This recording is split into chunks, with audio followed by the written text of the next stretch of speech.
I forgot I muted my mic like a dummy. Don't look at me. All right, hey everybody. Welcome back to the Fun Time BB stream. As you can probably tell by the title and also the person sitting next to me right now. Ow, don't throw dice at me. It's too early. I am joined by the amazing Jenny Jarzabski of Paizo. You want to go and introduce yourself? Hi everybody, it's me, Jenny from Paizo, senior developer of Starfinder, and wow, y'all are out for blood already. Wow, this is a situation to walk into. Anyway, hi, how is everybody? I'm so excited to be here and talk to y'all today. It is a cute PNG. Yeah, thank you. I actually had somebody come up to me at Gen Con after doing a little interview with me about Starfinder 2. Woo! Starfinder 2nd Edition. Most of you have heard about it. If not, and he was like, hey, do you want this?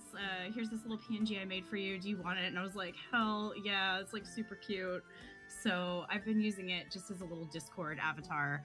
I'm getting a fancy one made at some point, but It's not ready yet. Unfortunately, it wasn't ready in time for today. Oh well. Well, we'll just save it for the next stream. Exactly, yes. Also, why is everybody bullying me? It's literally been like 30 seconds. Yeah, I'm just sitting here talking. It's like Phoebe's getting pelted with dice. Like, what is going on? Stop calling me the Gronkler. Why are you the Gronkler? I don't remember why. It's been so long.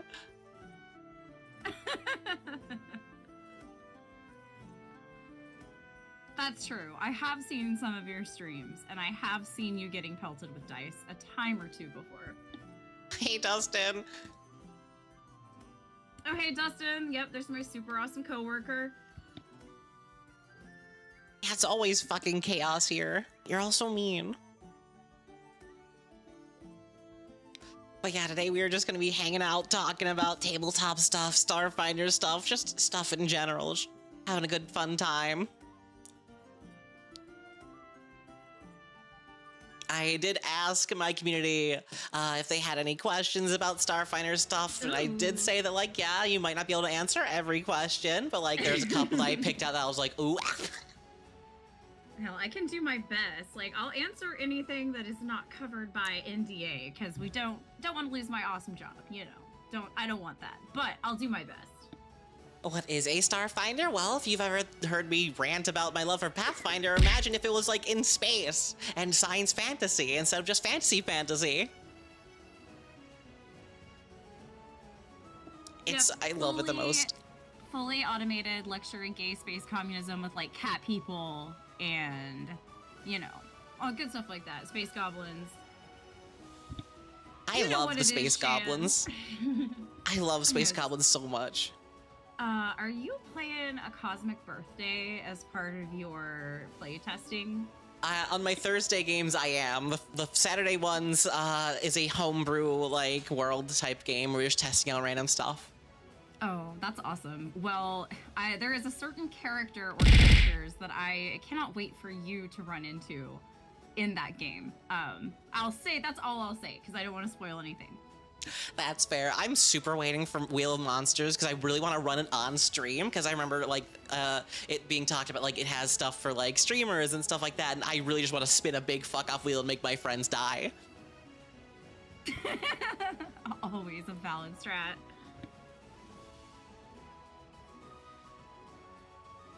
Sorry, I'm gonna zero in on chat because I'm seeing Day in a video with Paula Abdul win, and it's like, yeah, absolutely. Like, they would. If they could get that crossover, like, they totally would. And Prisma would do the costume design. Yeah, no, I love the silly YouTube games using wheels and shit like that. That's like a huge, I want to like drag a bunch of my homies that like have never tried Starfinder or Pathfinder before and just be like, hey, we're playing a game now. I spin the wheel, you explode. Yeah, and like Wheel of Monsters, which is one of the upcoming playtest scenarios, which Dustin wrote, actually. That's another fun one if you like wheel spinning and just like memes and fun. Memes and fun, and Dustin, never, right? Dude, I remember when I first read through all of the Starfinder we played, I was like, Dustin, how many memes did you fit in here? Like, Jesus. All of them. oh god, I love everything in this book. I love like the playtest we've seen so far. Yay. I've done like Thank 3 you. streams gushing about everything about it, from like the items to the feat names to the spells. You can fucking as soon as I read you magically split an atom, I was like, okay, we're cooking, we're cooking right now, immediately.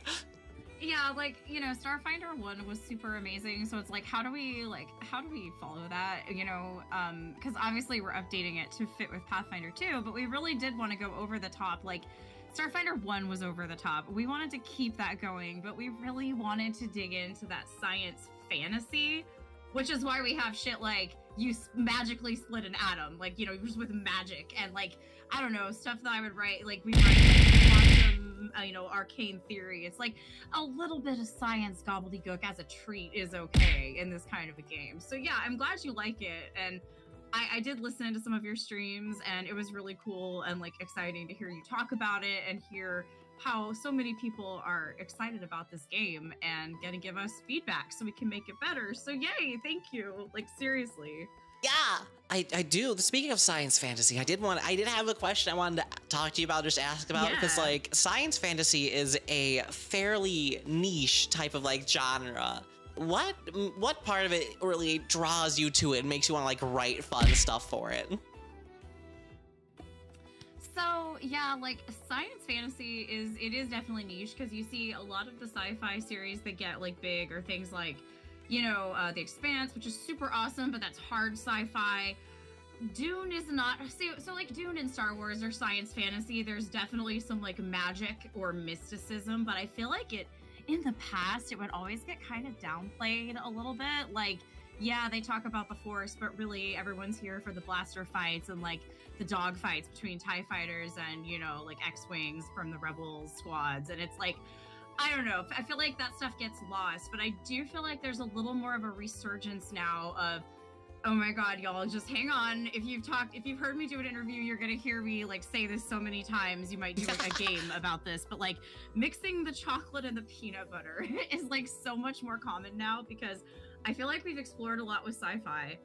We've explored a lot with fantasy, but like meshing those two together, like the genre blend is really in right now, and that's like, I guess it always has been, but I feel like a lot of people are super into that, and that's something our team is into. So that's what really inspires me to write things about that, is like, okay, I don't have to stick to the rules of like science to make this work, even established rules of a setting. I can just say like space magic, and obviously, you know, we want to be careful. We don't want to do that every time, or none of our rules make sense. But I can get away with that card once in a while to tell a good story, and I love that. And I love just all the weird stuff you can do with this genre. And I see that a lot with my coworkers, and I'm seeing like just kind of like just basically scanning your chat. I see like Evangelion and like Outlaw Star. I see a lot of Guilty Gear, like anime kind of stuff. Yeah. You know, there's a lot of that inspiration, because a lot of that media I feel like lives in that science fantasy place. And I've like talked your ear off now, but I think that's why I like it too, because I'm just like so darn brain poisoned by anime and like video games that I'm like, that's what I want. That's my shit, you know? That's the perfect description for it, because like originally I was never like, because like I used to not be very into sci-fi, just Yeah, as in same. like, because like, you know, I was like, yeah, sci-fi is cool and all, but like I like weird fantasy stuff. But then they started getting more and more into like science fantasy stuff, and I was like, I can do both. I can have my cake and also eat it. Exactly. And I feel like with sci-fi and sci-fantasy, sci-fi genres, like, or not genres, sci-fi stories tend to explore things like, you know, gender and like, you know, they always tend to be on the forefront of social issues, and like, oh, hey, look, here's all these different aliens from different places who live together, and they don't lose their culture, but they don't like fight each other all the time. And I think that is just something that's really cool and inspiring. And I feel like a lot of fantasy lately has kind of like taken us back in a way. Like, I love Game of Thrones.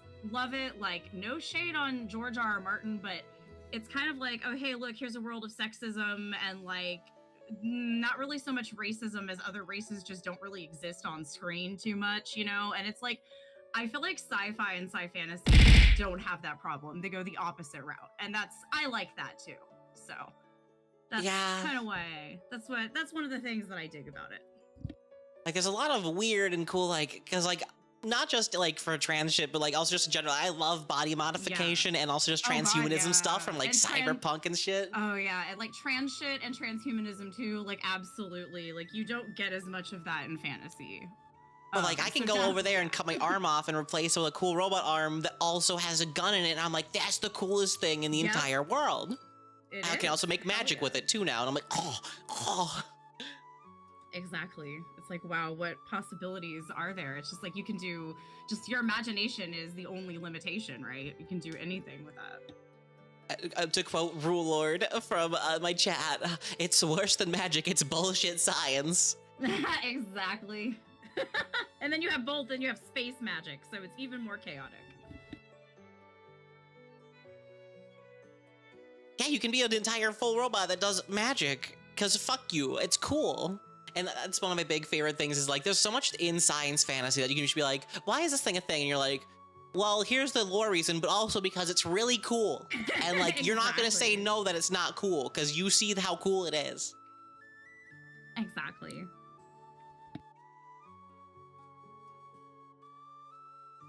I did have a question about, like, what out of all the ancestries that are in Starfinder 2's playtest so far, which are your favorites? Like, is it Patra? Oh no. Oh my goodness. Like, ask me to choose my your children. I know, my babies. Okay, don't kids cover your ears. No, luckily my real favorite isn't out yet in that book, so I don't have to really say something. I will say though, yeah, you know what? I think Patra probably. I'm so excited that they are finally a core ancestry. Or species. It's so cool. Like, I'm glad that we got to actually see the full liberation of Polonus storyline happen. It was something that we did in Starfinder Society. It started when I was back in the lead of that, and Jessica kind of like carried that forward and finished that. Shay Snow, who's one of our staffers, wrote some of the installments of that, as well as like some other awesome freelancers. So it's super cool to like see it come full circle and have them actually in the book. And like Patra are super cool. Like Patras that look, like classic ones are great, but you gotta love our little cute Patras, like our little sand cats. I love the sand cats so much. So Why are they the cutest thing ever? They are just so cute. Like we were talking about it, and I think it was Dustin who's like, we should have a small heritage. And it's like, yeah, we should. Okay, like what about those little sand cats? And we're looking at pictures, the little vicious, but like a damn adorable creatures that live out in the desert. We're like, yes, small little danger babies. And so that's what we asked for. And it's really funny because one of our Starfinder art directors, Kent, or not Kent, sorry, I won't put that in Kent's. Kent is our concept artist. He did that gorgeous cover that you keep looking at whenever Phoebe picks up the book and like waves it around. Like he did that art. He's doing all of our art. He did the GM Core art piece that I think we just dropped that one at Gen Con. It looks with some drama going on the Aeon throne, allegedly. Anyway, but Kyle is one of our art people on Starfinder, and he was like, he told me, he's like, I'm not sure about those little Patra. And he famously was at a panel with us, I think last year at Paizo Con, where he called Skittermanders, I think he said they were like sniveling little lick spittles or something. What? My children, no. Yeah, I know. He said he didn't like them, but he had like kind of this grumpy old man energy, and he like kind of embraced it. He was like joking, and then so now that's like our inside joke is like, oh, the Patras, and it's like, look, I know I'll never convince you, but people love those cute little Patras. So thank you for being team Patra, like team cute Patra. The instant I showed all of my homies, I was like, hey, by the way, there's a tiny Patra, and everyone was like, all right, this is a good game. This is a good game. Yeah, Space Palico, I've seen that. Yeah, there's definitely like that little character definitely looks like they could fit in as a Palico. They could fit in like a Final Fantasy game. But again, like trying to bring in the more of the fantasy aspect and just give people options. Because now you can be a big, mean, like Crayfosh Patra who's like, augmented yourself to fight the oppressor, or you can be this cute little guy. I love that Scrungler is built in. It is, yeah, absolutely. And same with skittermanders. You know, you can be some shittermander who's pretty tough, and you've got 6 arms of fury full of guns, or you know, you can be just like the world's happiest little boy or girl or pal who's just like there to help, and it's great. Cute little guy with big gun. I love the fucking hug feat line where it's just like, yeah, you're so good at hugging. Here's the huggy thing. And you, oh, that person messed up. Hug them to make it better. I'm like, this is the most adorable thing ever. I understand why the Vesk stopped immediately and was like, oh, man. Even the Vesk, like, I couldn't stand up to that level of cute. Ooh, Rule Lord had a question in chat. They want to know if there are any major changes anticipated for monster design in Starfinder. Well, it'll be basically we're using the same chassis that we use for Pathfinder 2 monster design. So that's already a change from Starfinder 1. Other than that, though, like that just opens up the ability, you know, to do a lot more active abilities, kind of like either creating new abilities or using things monsters might already have, like engulf or, you know, trample, you know, jump, things that already exist in the world of, you know, the Finderverse, I guess we can call it. So yeah, there'll be those changes, and it's exciting. Like all of the monsters that I've created so far, or that I've seen that I've been developing, or I've like edited, other people have already developed, are really fun.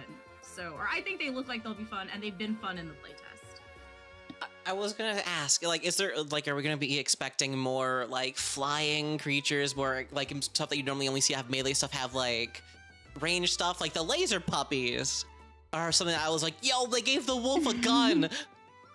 Yeah, little Tashtari, yeah, exactly. So that's, I didn't touch on that, but that's exactly right, Phoebe. Like, we're gonna have, you know, with more characters that have guns, most people have a range to like 30 to 60 feet is possible for them.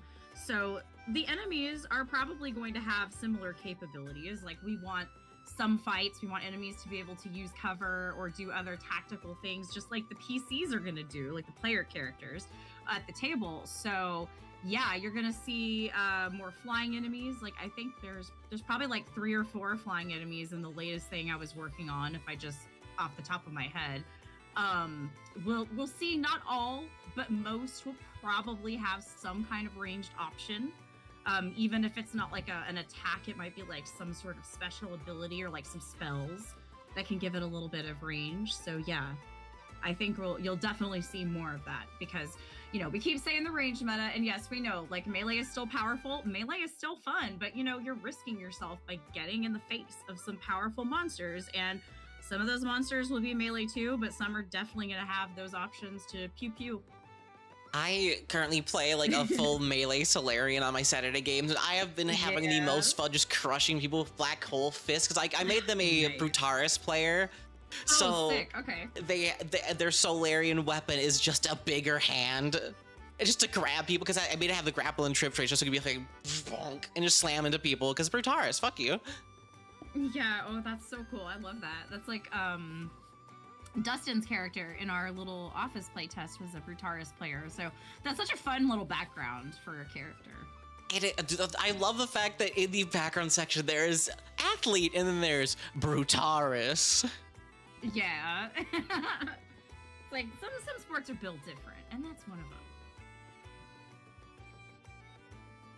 Speaking of classes, I see one in chat that I want to answer so bad, but I think it would actually be breaking NDA, and it's Never Waking Girl is asking about if there's going to be symbiote player options or monsters, and you know what? I can't answer that, but what I will say is that in Starfinder 1 there is, and one of them is the N2 colony, which is like this colony of sapient fungal spores that join with like creatures typically of more animal intelligence, and they kind of like uplift them. I love and that. Say, like, yeah, and they're like, hey, do you want to stay sapient? Like, do you want to remain conscious? Like, you know now what like self-awareness is, you understand like, you know, good and evil, so to speak. Are you cool with this? And if they're like, yeah, they become like a new species together, and they're basically like this symbiotic species.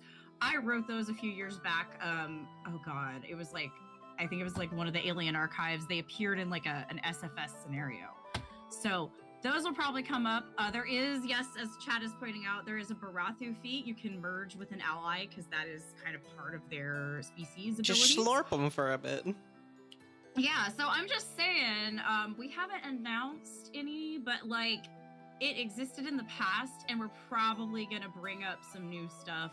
Some old stuff is gonna get remastered, so to speak, as well as cool stuff in like Howl of the Wild and other Pathfinder books that you can just like use for your Starfinder game now. Because like now Pathfinder is an expansion for Starfinder. I mean, not really. It's like the games can work together. Like if you play Pathfinder, Starfinder's your expansion now. If you play Starfinder, you can get stuff from Pathfinder, or you can just like switch between the two if you want.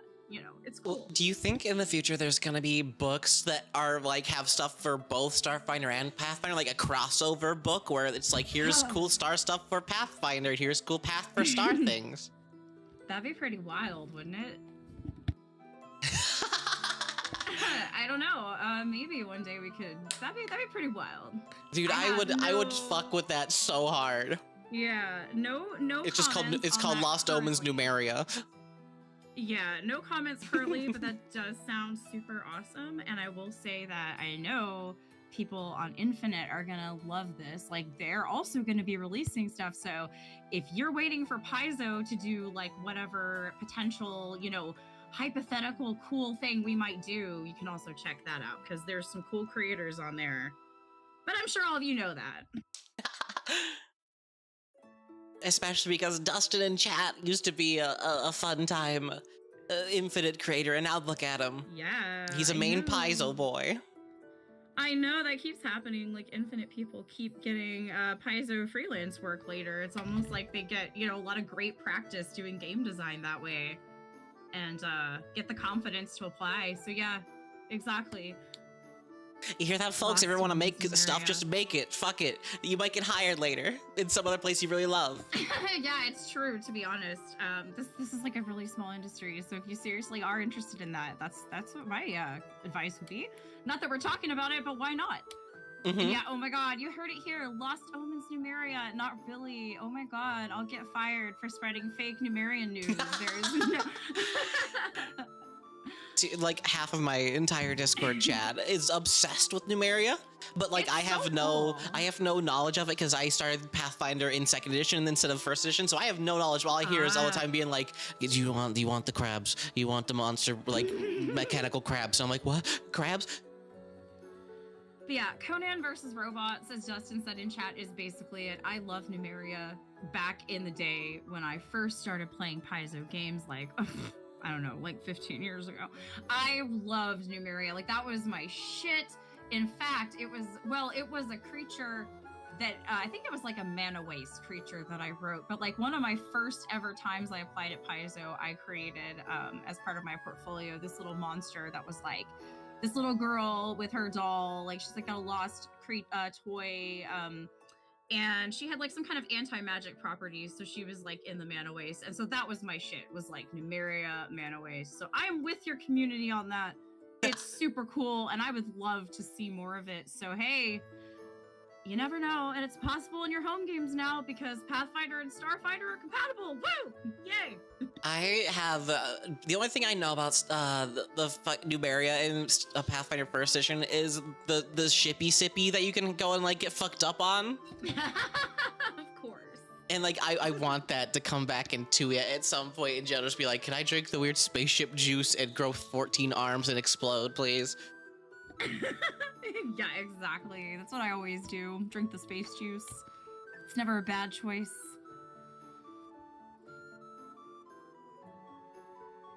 Oh yeah, I forgot. With like, the mechanic and the technomancer coming eventually to Starfinder 2e. Mm-hmm. Well, this is like a selfish question. Do you perhaps think that maybe evolutionist and biohacker will be coming back at any point? Well, those are both classes that we have talked about, at least, in meetings, I'll say that. I can't confirm it, but I do know that we do have some plans to bring in, again, more classes and, like, ancestries and things like that we haven't seen yet. So if your favorite hasn't shown up yet, don't give up hope. That doesn't mean that it disappeared. So far, the only thing that we have disappeared would be that we've announced anyway is the precog, which just kind of got absorbed into Witchwarper. And so it didn't really disappear so much as we felt these things were just so conceptually simple or similar that it would be easier to just put them together. And we could actually it would just be stronger to make those part of the same class. But so far, we haven't done anything. We have announced that we will be playtesting Technomancer and Mechanic, which will be pretty soon. That's going to be like early next year in 2025. So far, those are the only other classes that we've announced. But we're pretty busy right now, but we are always making plans for the next thing. So just, stay tuned to like Paizo blogs, and next time we have like a big convention like Gen Con, PaizoCon, we'll probably have more to announce on that front. Because I was just thinking, because like we're getting like the technology one, I'm like, can we get the goopy flesh one next, please, perhaps? Right? Yeah, that'd be pretty cool. Because like my only ever character I played in Starfinder 1 was a Trox evolutionist lady who was just all fucked up. I mean, evolutionists are really cool. Nanocytes are cool too, conceptually. That's another one I just saw in chat that's like, yeah, those are great. Screw it. I'll give you like a slight spoiler in that, Galaxy Guide, which we've announced now, that's coming out next year. Galaxy Guide is kind of still in the cycle of getting ready for the printers, but there are references to a couple of classes that we haven't announced yet. So those are all things that are getting reviewed, that have been reviewed by our creative director, Thurston Hillman, he's our associate publisher, but he is still acting creative director right now. The whole team reviews those certainly, as well as our editors. So anything that you find in that book is canon. So there might be, I won't spoil which ones they are, but once you get that copy next year, once that book comes out, you'll get to see a couple of classes that are spoilers for what will exist in the future. And you might find one of those that you mentioned. That's all I'll say for now. And ads, right? Did ads cut everything off? Like, probably. Damn it. Anyway, TLDR, if you look at Galaxy Guide, basically there's a couple of unconfirmed classes and things that might have snuck their way in there, ancestries as well. So read that. If it shows up, it means it was approved and it's coming out. The subs heard me. Exactly. But just to be nice, you know what? I'm in a good mood today. They can have it. But yeah, we are pre-ordering Galaxy Guide Mood. I need to sign up for the fucking subscription service for Starfinder because I keep forgetting that I need to do that to get the actual full book. It's convenient, and we don't have like a ton of books. Like we have a bunch like exciting, really like awesome books coming out, but it's not like we're gonna flood your mailbox with books. Like I wish we could, believe me, but we're not going to right now. So. Well, do you think there's ever going to be like a Lost Omens like type of subscription thingy for like a Starfinder thing eventually, maybe in the future? Just because like in general, just have like, hey, here's like setting specific stuff. Like here's the planet of like what's left of like Octurne and shit. Right now, I think with our team being staffed the way it is, we probably are just going to keep that as one line because like we don't have a big team and all of us are pretty excited about just staying as a group and not splitting into two, because like Pathfinder has so many books that they have such a like huge schedule with their publishing that they have to have two teams, and they of course work together, but we like the idea of having it kind of all be together, have like the lore and the rules kind of intermix more, and we're gonna see how that plays out, because if people like it and it sells really well and people are like, yeah, we like how you're organizing this, cool, we'll keep doing it. If people keep asking us for that Lost Omens Starfinder line and we have the staff for it, then that would be super awesome. Hell yeah, I'm sure Paizo would look into that. So I think it's kind of like just everything's up in the air to see how the launch of Starfinder 2 actually goes and how much interest there really is out there for these books. You hear that, folks? Buy all of the books immediately. Yeah, I know I am. Buy the books. Praise Abadar. Like, buy the books, It's like we live in a society and you gotta buy the books. But even if you don't buy the books and you go on Archives of Nethys and play, just enjoy your game. Lost Omens Shuni. And Lost Omens Numeria, yeah, and just like, you know, say that on the forums. Yeah, you never know. Say it 3 times and maybe it'll appear. The TLDR of this conversation is very interesting as I read and see like, oh, what I'm saying. Buy my book. Yay. We live in a society. Yes. Exactly.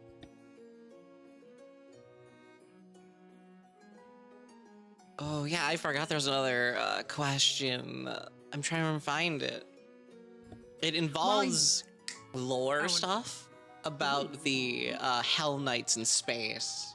Oh yeah, I think I saw that question earlier. I think it was, I don't remember who asked it, but I think it was just what happens to the Hellknights in Oh yeah, Starfinder. I think it was about the Order of the Furnace. No, wait, that was a different one. Which one is it? I can't find it now on my list. I should have organized this better. No. It might have been that one? Ah, damn. I'll move on to a different question then, just for a little bit while I try to find it. Is Nyarlathotep bitter about the newborn kicking them out of the core pantheon? Yeah, so, you know, he can't be reached for comment right now, but he definitely, I think he probably is pretty bitter. Like, he just got his ass kicked out of the multiverse, or, well, out of the universe anyway. I don't know. He's probably still out there beyond the stars, but basically, for those who don't know, the whole point of that is that we, you know, Lovecraft and the mythos it's cool. Like, it's something that has been a source of inspiration for a lot of people. It's something that has been in Pathfinder, certainly, and in Starfinder. And we just really wanted to branch away from it in Starfinder 2 because it's easy enough to add those monsters to your game, especially because now anything that comes out in Pathfinder is de facto Starfinder compatible. Just give Cthulhu like a machine gun or something. It'll be fine. Anyway, so just give that hound a Tindalos, like a Tashtari laser, and you're good. But we wanted to work on our own IP, like our own creatures, and we had this cool idea for the newborn. Well, I think it's cool. We all thought it was cool. And we just really wanted to explore cosmic horror in a slightly different way than the mythos.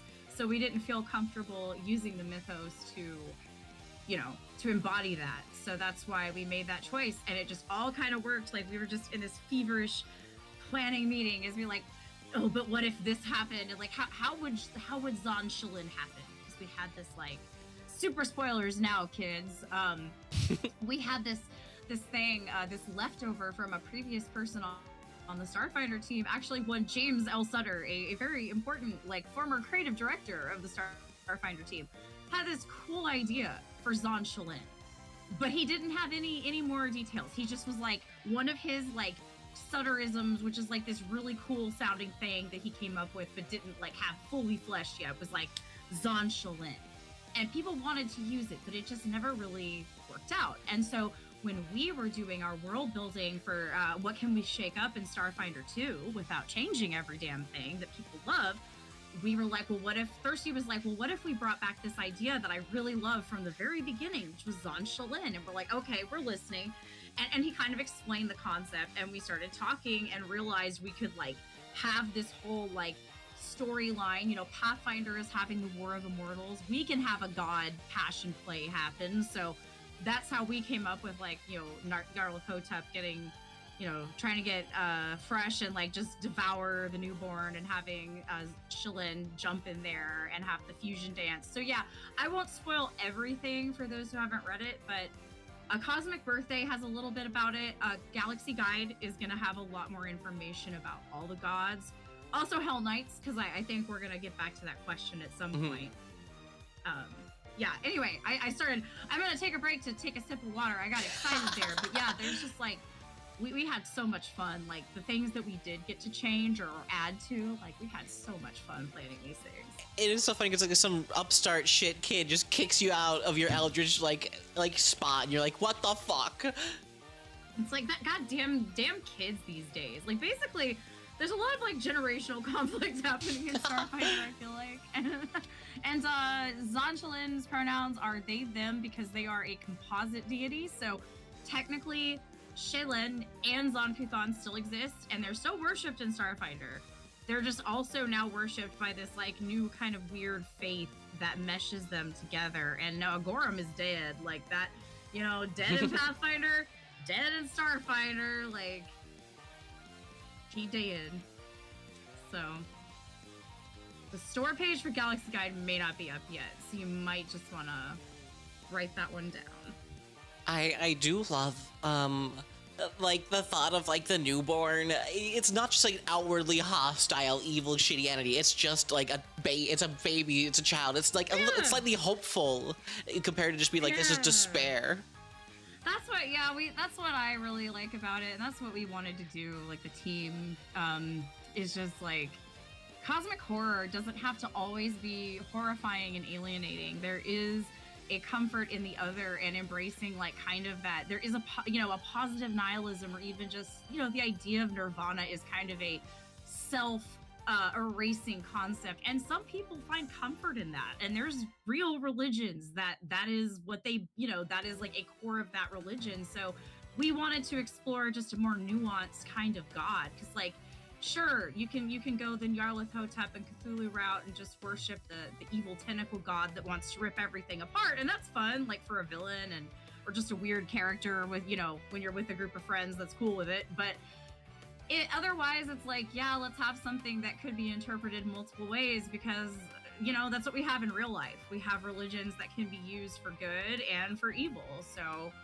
without alignment, also that opens it up to a lot more nuance.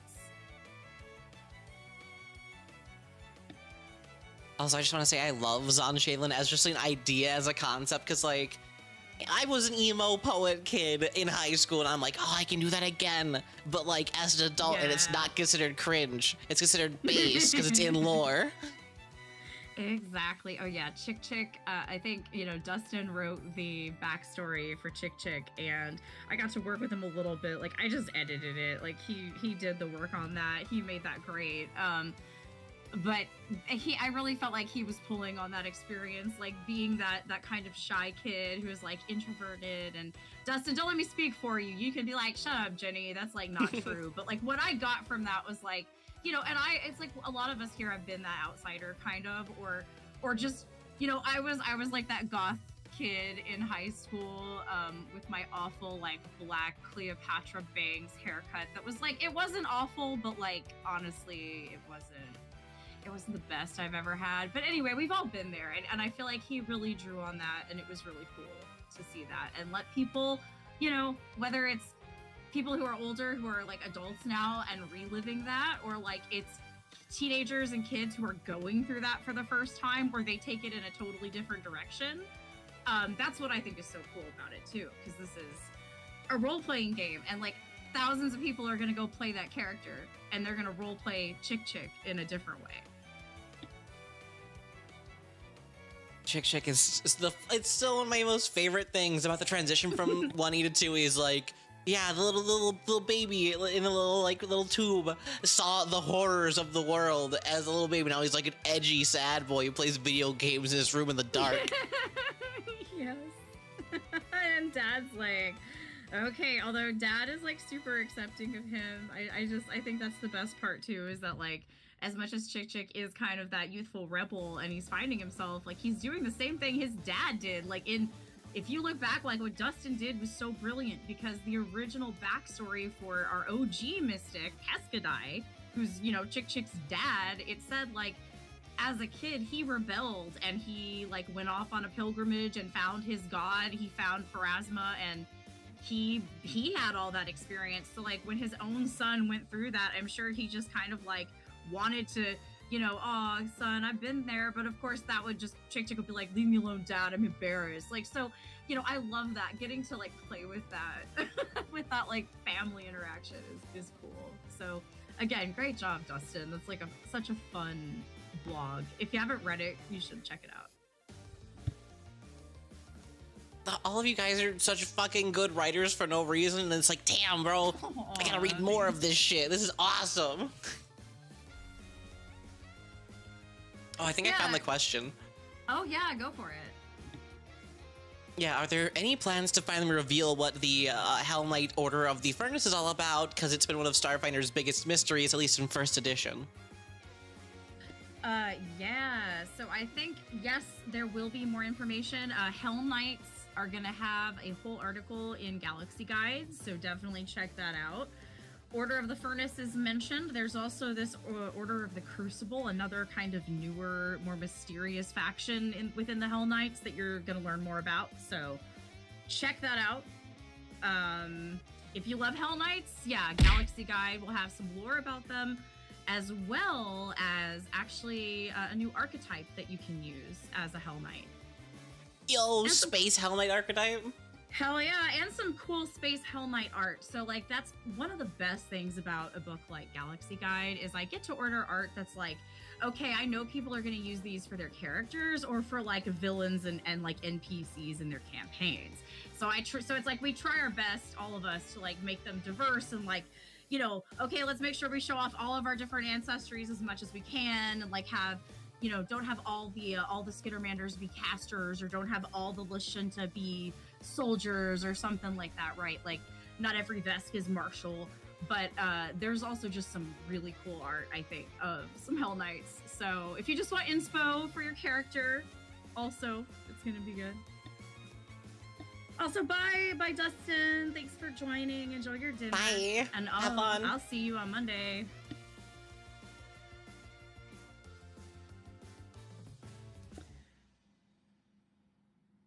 Let's see. I thought I saw a couple other questions just in chat, and I was gonna try to answer, but like now, let's see.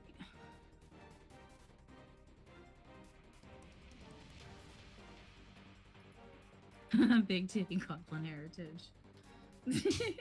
Yeah, that's my community for you. Yeah. Nothing wrong with that. Oh yeah, speaking of, you said that there's gonna be a Hell Knight archetype, right? Like Yeah. later down the line.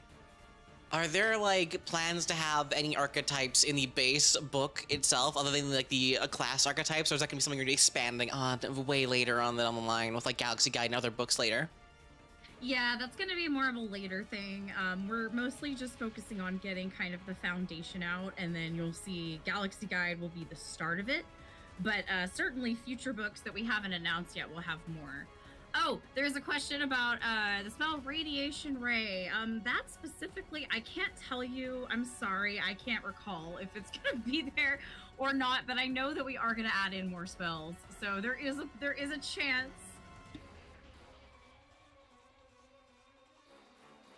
I need to find somebody to make, or like maybe, you know, ask one of you guys at Paizo to make a fucking like a radiation dragon, because yes, the Desjet dragon could exist, but like how fucked up would it be to have like a pure radiation being, but it's like a dragon in space?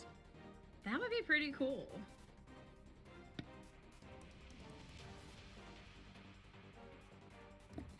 Oh yeah, and as far as Galaxy Guide goes, there are some other factions. Not every single faction that has ever existed, but we're trying to cover like a lot of the major ones, like Hell Knights, Xeno Wardens, Stewards get a bit of a mention. There's also some other ones. I don't want to spoil everything right now, but there's definitely gonna be more of that. Someone asking about Void Elves. There are actually a couple of Void Elf companies that are part of that. There's at least one corporation that gets a little spotlight in Galaxy Guide for factions. Knights of Galarian as well. They are definitely still around. Oh, this is a fun one. Do you know what Macross is? Oh yes, absolutely. It's one of my favorite things. I figured, because someone wrote, hey, if you could write a Macross-inspired adventure where the party is either pop stars or fighter pilots, where in the setting would you put it / the basic plot idea of it?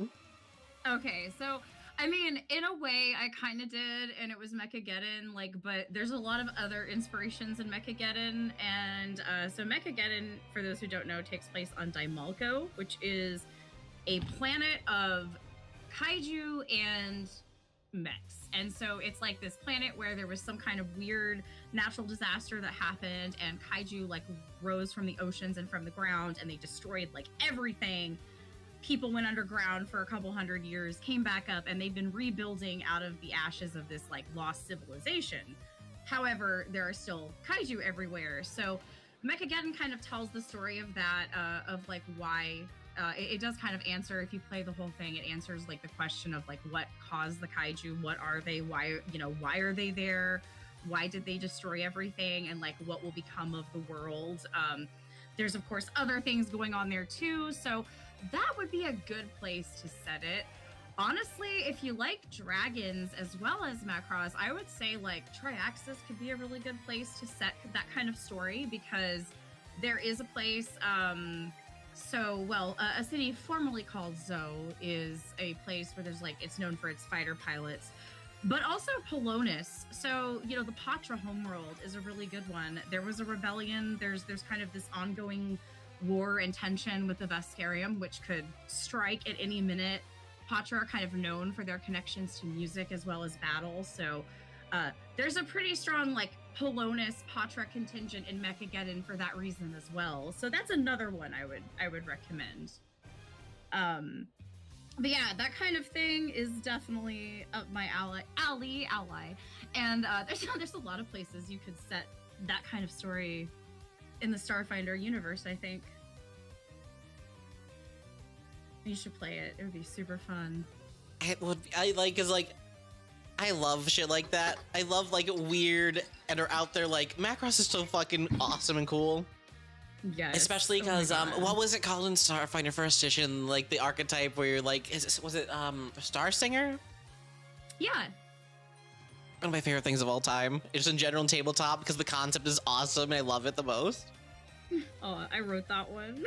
Star Singer is like also just inspired by Macross and like magical girls, and just that sort of thing, like that concept of just being able to fight and be yourself, like to empower yourself with the power of music and just like your charisma and your, I guess like in some ways innocence or your passion for things. You could like play that any way you wanted, right? But yeah, magical girls.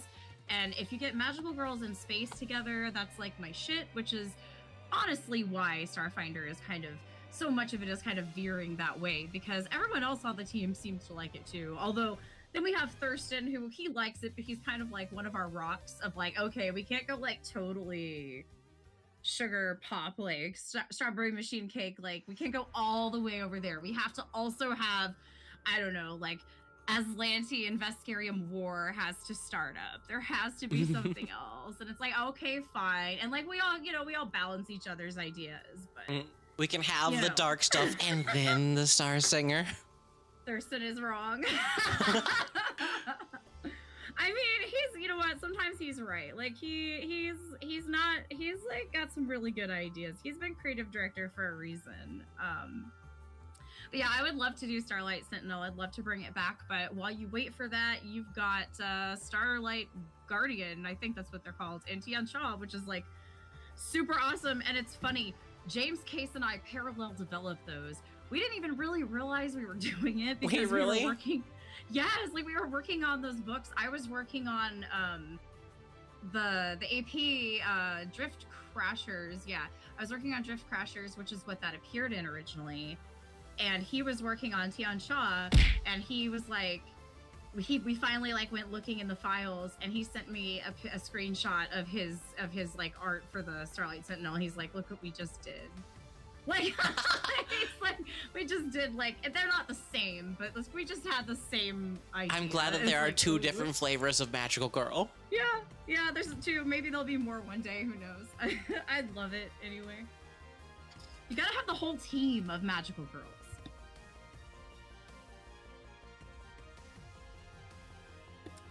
Yeah, like if I could write anything, if they would just let me do anything, I would probably do a campaign, like an adventure that was like whole AP where you're the chosen magical girls of Desna. Or that would be the best thing ever. That's what I would do. And I guess there's always Infinite. So if I ever have time again, and that's like, honestly though, that's part of my like September New Year's resolution, like my mid-year resolution is to take to just like do more time for my personal things. Like I think Phoebe, we were talking about this before we went live, but I do a lot of writing and there's a lot of stuff coming out that I wrote or that I developed. I can't talk about all of it yet, but I'm like so excited and y'all are gonna love it. But you know, it's also time for me to step back and let even more voices come in and do, you know, write more Starfinder. And plus, like, I really want to work on some of my own stuff. And even if it's something adjacent to Starfinder, like, I don't know, some fan fiction or like an infinite adventure, I don't know, maybe I'll do it. So it's something I've been pondering. I think it would be fun. But even if it's just today's pipe dream, like, yeah, magical girls of like Shalyn and Desna, probably of just like the prism. Oh, not the prismatic ray. God, what do we have to? The call them now? radiant prism. Oh my God, sorry. It's fine. It's fine. It's fine. I'm still gonna call it the prismatic ray. Fucking OGL. Yeah, you can call it whatever you want. I just can't say Legally it. Also, speaking. oh my God, yes. Also, Rule Lord, yes. Like the Sailor Pact worlds. Okay, don't get me fucking started. I have this idea that I'm probably, you know what, one day I might do it, of cosplaying. I believe in you. Of cosplaying like Sailor Pact worlds and doing like a steward's like Sailor Scout costume. And something like that would also be such a cool campaign of like you're like the magical stewards and you're magical girls. I would pay for that in an instant if that was ever in a book. Yeah. Okay, well, you know, you're just giving me ideas over here. Listen, I can't write stuff myself. I'll just be the ideas bitch in the corner. Hey, yeah, that's important. Like having people who inspire you to be like, oh shit, okay, now I'm gonna go write that. Like that's great. Ooh, a new question from Never Waking Girl. How's the operative feedback been? Honestly, so far it's been good. We've definitely had, there's a few things that are like hair trigger. Sorry, that one's probably my fault. Shit like that is like definitely too overpowered. We know that we're probably gonna make some adjustments. In fact, I know we recently, Dustin dropped a blog, so there'll be more guidance there. But yes, we are having like overall, our feedback has been really positive. Like it seems like, I don't want to say too much because I don't want to poison or influence anything, but like so far people are enjoying it. But there are some things that we've kind of zeroed in that we know we need to look at, and that is one of those things. So I'll leave it to make folks mad.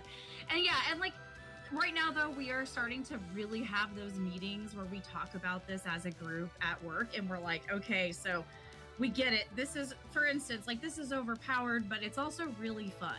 Mm-hmm. So what happens if we leave it in? And like, okay, well, what happens if we take these other things that like nobody's picking on the surveys or everyone says is like kind of lame? And what if we make those more powerful? Will people complain? And so we're talking about things like that. And so we're making those decisions, and there will probably be things that get, you know, adjusted. But yeah. Speaking of feedback, I wanted to know, like, how much, like, feedback did you, like, expect versus how much you've gotten? Like, has it, like, way exceeded, like, your expectations? Yeah, so I honestly didn't really know what to expect because I have never been on staff as part of the team doing a playtest. So I was like, I don't know what to expect, but, like, I figured we'd get, like, a few thousand or whatever. We've had, like, just thousands and thousands of responses, just like a ton of data already, and we're not even done. So it's honestly, I think there has been a bit of like positive surprise in the office of like, wow, that many downloads, like that many views, and like, holy shit, like our emails are, you know, our inbox is flooded, which is a good thing. So yeah, we've gotten a lot. Do you expect similar numbers for like the upcoming like one with the mechanic and the technomancer? Could the class name escape me? Sorry, say that again? Were you saying yeah, do you expect to have the exact like the same like numbers as that one as the initial one will be, or?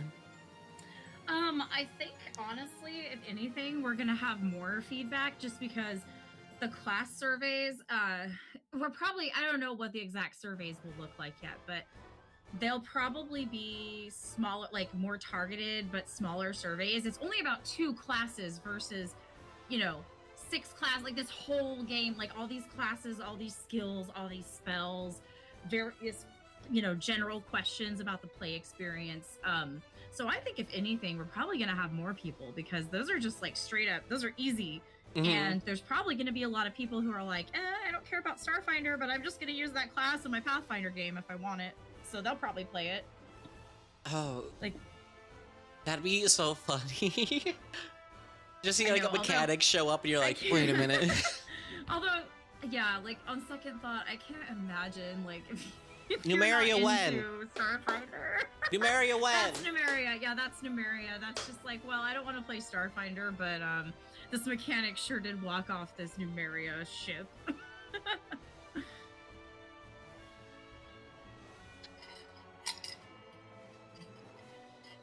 Oh, contemporary Absalom. I see that in the chat. That's dangerous talk. Like that'd be neat. I'm gonna go fill my water bottle up. I'll be right back.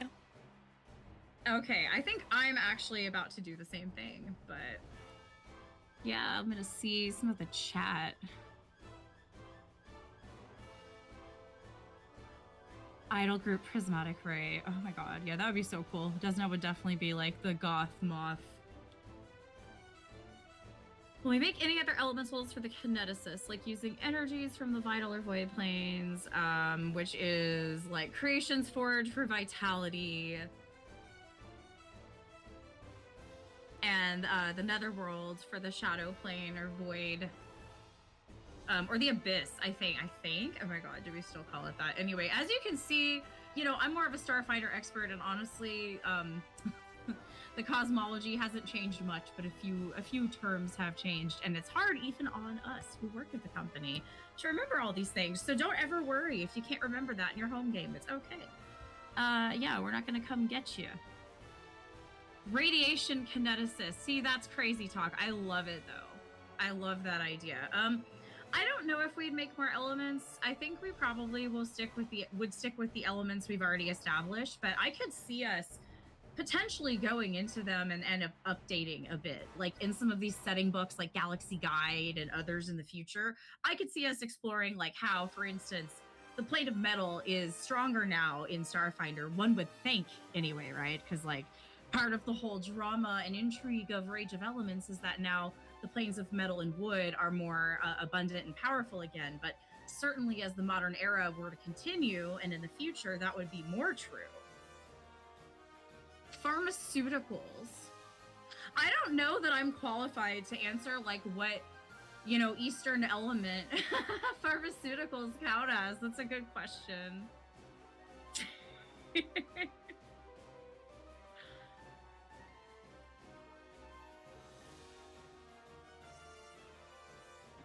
But yeah, I like these ideas. Maybe Casterbell is connected to the plane of wood. Like, there's definitely some canon.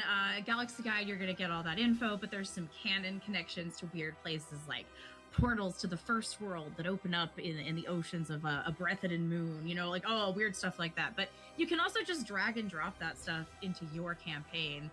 And now that you have access to all of Pathfinder and Starfinder, like, you can just do weird stuff like that and be like, I don't know, I'm tired of our spaceship adventure. I just want some Fae to show up, like just phase in. I return. Hey, welcome back. I do like what Rulord said, like add a new plane, the plane of plastic. Yeah, oh my god, that's terrifying, but honestly, like, would make sense, and that is interesting. We have, I don't know, we have kind of tiptoed, I guess. I've kind of tiptoed around adding a new element because hard light is a thing that you see if you see a cosmic birthday. Hard light scamps are a creature that I created and Mike Kimmel developed and, you know, let me get away with. It's not just me. So, you know, hard light isn't really an element. It's kind of like, this is hologram, like this is the stuff of holograms, sort of. So like living holograms and creatures like that would be made of this. It's not a true element, but there are some hard light elemental type creatures you have showing up. So maybe there is room for like radiation as an element. Although radiation as an element seems to be keyed to metal in that setup, so it may not need its own thing, but I really like that idea. That's really cool. I do love the idea of like just new planes of like weird shit. Like what would be considered an element thousands of years in the future? Because like originally elements were just like, yeah, these are the things that are basically around us at all times because this is what we existed with. But now like Epsom Station is just a big space station where like Galarian used to be. There's no like real full planet there anymore. There's just what we grew up in, this metal. There's like trees and stuff, but like this is like a metal box full of like plastic wiring, all this other shit. Oh yeah, and I saw this in chat. Engineering lore, it became crafting for actually making things, because like technically engineering is a form of crafting. I know that term doesn't spark joy for everyone because it doesn't give like the full sci-fi fantasy, but technically it does make sense. And then if you want to like say solve an equation or just know about like an important discovery in like drift travel or something, you'd make like an engineering lore check. So things like that, like life science isn't a skill anymore, but life science lore is a potential skill you could take, or like chemistry lore. And some of that ends up becoming based on like your experience, like with your GM or what AP you're gonna run. So you always want to talk to, you know, your group if you're in a campaign like that, not an org play campaign, and be like, what skills are actually going to be useful in your game. But yeah, what skill you would use to fix your space engine would probably be crafting, though. In Starfinder 1, we didn't really use skill checks to determine fixing starships. Like everything starships was a separate system that you got build points for. And basically that represented like building your starship, customizing it, upgrading it, like leveling it up. And then if it was damaged, you would repair it that way. And that was kind of handled narratively in terms of not mechanically. Like you didn't actually have to record, it cost me 350 credits to repair my starship's drift engine or whatever, because we as developers and the people that were even before us on the team really felt like they didn't want people to be penny pinching just to use a spaceship. So spaceships in Starfinder have always been more of a narrative thing. It's like a separate system that you can just hand wave and say, yeah, the party has a spaceship, however they got it. They don't have to actually buy it with their own money. But of course, yes, spaceship rules. We are going to have starship combat. When Starfinder comes out, the playtest, that is not something we're ready to playtest yet. We are going to do that down the line. We'll playtest some tactical starship rules, but I don't have a date for that yet, unfortunately. We really want to take our time and get it right. And sorry, Phoebe, if I'm just like talking, because it's like I just saw these questions. I can stop and let you. Oh no, you're definitely, because I was literally about to ask you about spaceships. Not gonna lie, I was going to be like, hey, speaking of starships, is there rules out for that yet? Do you have like, is it like in development still? Like, how far into it have you gotten? It's still in development. Like we've actually had a couple of different systems that we've been playing with and we've been talking about. So we've got like kind of an idea, I think, of where we want it to go, but we definitely have had to go to the drawing board a little bit and do some work. It was a really divisive topic. Like Starfinder 1, some people hated it and some people loved it. Most people didn't really care for it that much, but you know, I played with a lot of groups who liked it because we always played with the same group. We knew the rules, we knew our roles, like it was smooth. But as soon as you sit down with people in a SFS setting, or like new people who don't know the game, maybe even someone who doesn't really like to play those rules, it becomes a really unfun situation and it can really drag. So we don't want that to be the case. We don't want it to be like learning a new system. We want Starship Combat to use maybe a 3-action economy that feels like normal combat, but also feels like you're in a starship. We've also talked about ideas of like, so what would happen if you could be in a starship?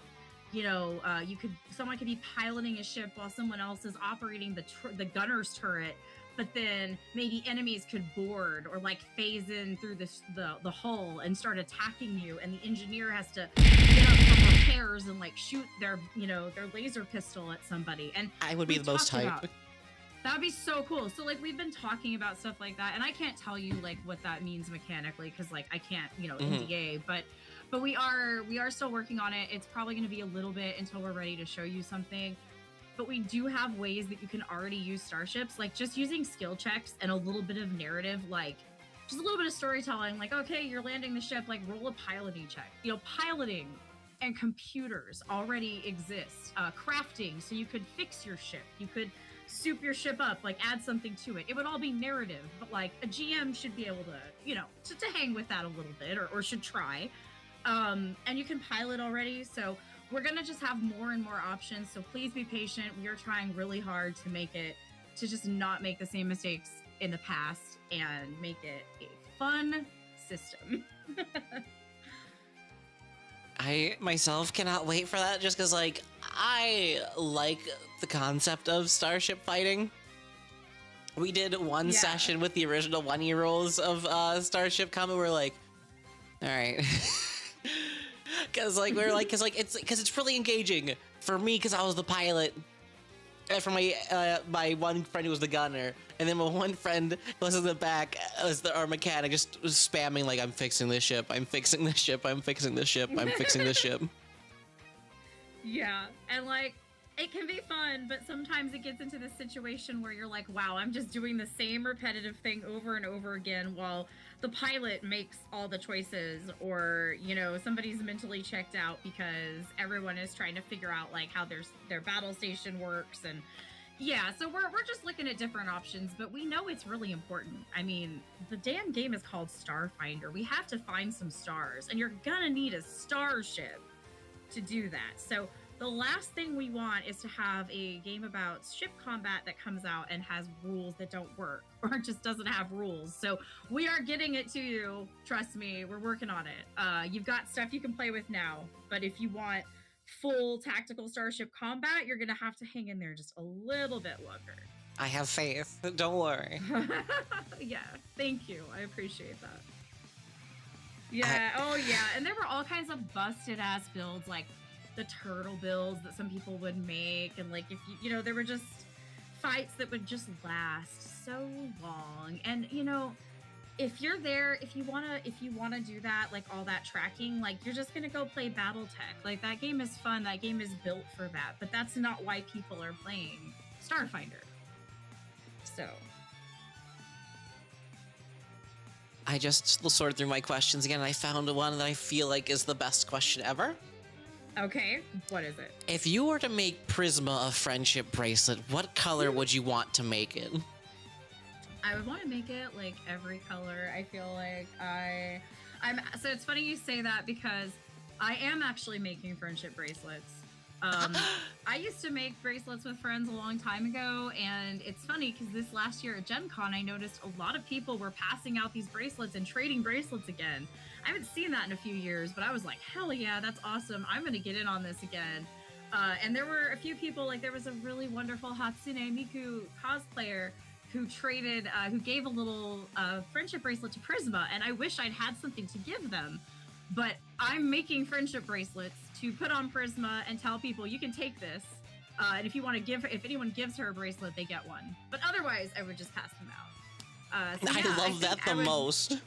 It would be rainbow, but yeah, I've been having so much fun because I already had some plastic beads left over from various crafting excursions in the past, so I'm just like, okay, I've got a little time at a meeting or like I'm watching TV or something. I'm gonna sit here and make bracelets for an hour, and like I'll sometimes go down the rainbow and like make a couple red and pink ones, and then like go down the color wheel, or I'll just make like a bunch of rainbow ones. It's fun. It's a chill activity.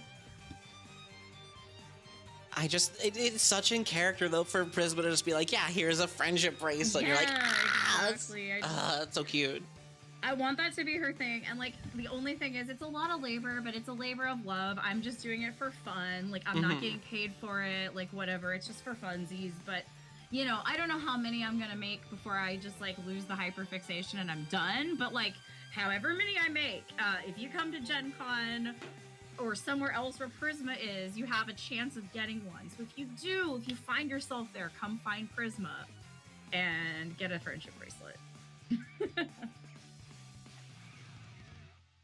And And actually, I've been talking so much. I'm gonna grab some water. Can I be back in just like I'll be Yeah, back go in like for it. 2 minutes, and then I can answer more questions or chat. I'll be right back.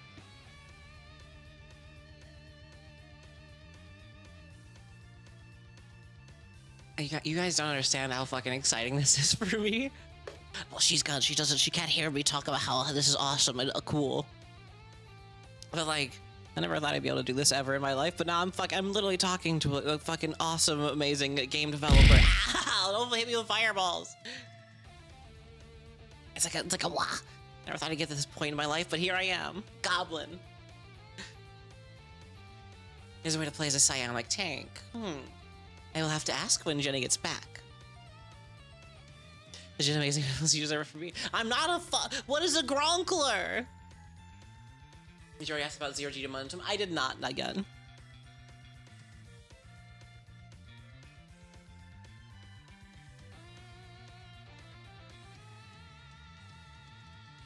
Thank you so much for the head pads.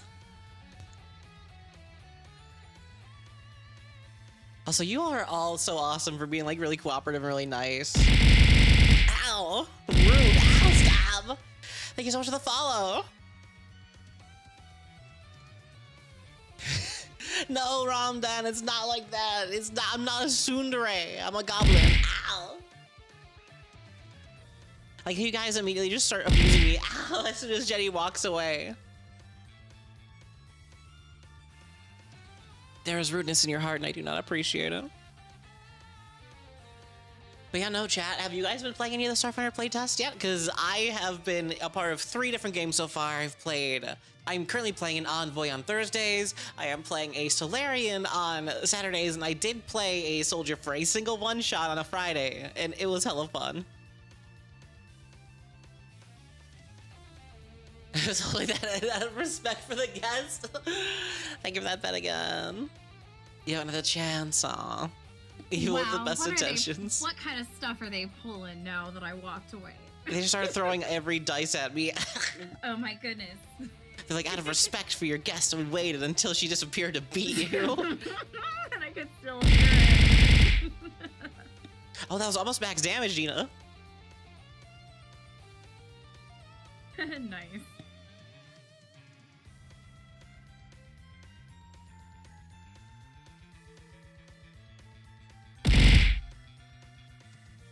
Yeah, so yeah, someone asked if there will be a way to play like a type of like psionic / psychic like tank thing in the future of Starfinder. Because like stuff like Jedi and shit like that exist, and like there's different types of those. Yeah, that's cool. Yeah, maybe. Currently we don't have anything that fits that like exactly. But I know psychic classes are something that we have talked about in the past, like psionics. How do you handle that in Starfinder? And like, I think to some extent, some of that just overlaps with magic. Like, I know that, you know, some ancestries and whatnot have telepathy, for instance, like limited telepathy or other abilities, or they have powers like Lashunta, I think, have a feat that it's like you get psychic powers, and the way that plays out mechanically is you get like some basically like some limited spells that you can cast a day. So it's like there's already a little bit of overlap there. I suspect you'll see more of that, but as for now, we haven't really announced anything like it, but it's a good idea. I'm probably going to say that a lot when I'm like, oh, that's cool, and I can't tell you, but like, we've definitely talked about the concept, though. So, definitely not out of the realm of possibility. That's fair. If anything, at least we're maybe putting ideas in your head, and that's like, oh, ooh. Yeah. It's like, well, this part of the community is interested. Exactly. Oh yeah, what about... are pretty cool though. Oh, sorry, what were we gonna say? I was say someone in chat was like, "What about these scrapped heavy armor divine cast that was originally planned for Starfinder 1E? Will that ever potentially return?" God, maybe. I hope so, because like something we keep talking about, like kind of they call it a Gish class, or like a class where you have a martial character that is able to do some level of magic. So now, you know, the good news is with Starfinder 2, you can play a Magus. So there are some options you already have just by virtue of like Pathfinder 2 content should work and it will work. It's just, some things might not be like ideal for what it just may not make sense, obviously, if you're using Pathfinder gear and Starfinder, but that class should work just fine. Yeah, I hope it, maybe that's something that will come back. We do have some more class ideas, like I think I alluded to earlier. You think you're going to be introducing most of the original Starfinder 1E classes before introducing any, like, overtly new ones? Or, like, are you going to try to switch it up and be like, here's, like, a whole new original thingy. You guys have never seen this before. Look how awesome it is. Not necessarily. Like, yeah, I think there's a chance we might switch it up a little. Like, we might go for some classic options first, but then again, we, as a team, we do like to... We like to go where we think our fan base is, like where people are people that are actually playing. Like, what do y'all like, first of all? That's what we try to capture, although sometimes we don't know, so we just have to guess. And second of all, we're like, well, what do we like? And if we have come up with an idea that we're like, okay, this didn't exist in Starfinder 1, but it should have, like, we might just skip the queue and put that out there and then go back to the classic content. So I don't know. It's possible we do it either way. I love that whole skip the queue thing, because like sometimes it just hits you and you're just like, no, wait, no, we need to cook now. Oh yeah, and like sometimes that happens when we talk about like product schedules. Like sometimes I especially like get to go in and talk to Thirsty about, when are we going to release such and such a book and things we've been talking about. And sometimes we'll say, okay, we've been talking about this one forever, and I know we're all excited, but actually this idea needs to come first, or like this idea would be like great, and like this is what everyone's talking about. So like sometimes, yeah, we do have to make that call of the skip the queue. Exactly. Favorite world. Yeah, I think for me, I'm the same way. I like Verces and Apostate. I also really like Triaxis too, and there's more that I would love to do with Triaxis. Well, are Void Elves still purple? Oh yes, they are. One of the most important things about Void Elves is making sure that we preserve what it is that people like about them, which is basically that they're these like corporate goth space elves. We're probably going to tone down the matriarchal thing a little bit, though there are going to be some, like, bad bitches in charge over there. That was another question I had that somebody wrote that was like, are they still matriarchal in nature? Yeah. And, like, not really, like, not so much. I think it's definitely more, like, of a gender, like, equal opportunity over there, but, like, there do tend to be more femme and non-binary people in power in Apostate. I think we'll keep it that way, but...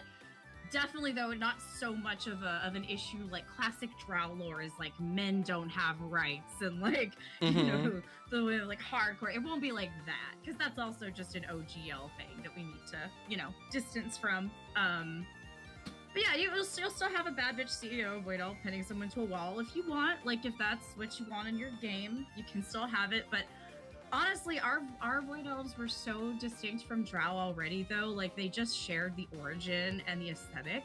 So all we've really had to do is just change the name. And we're just not saying, like...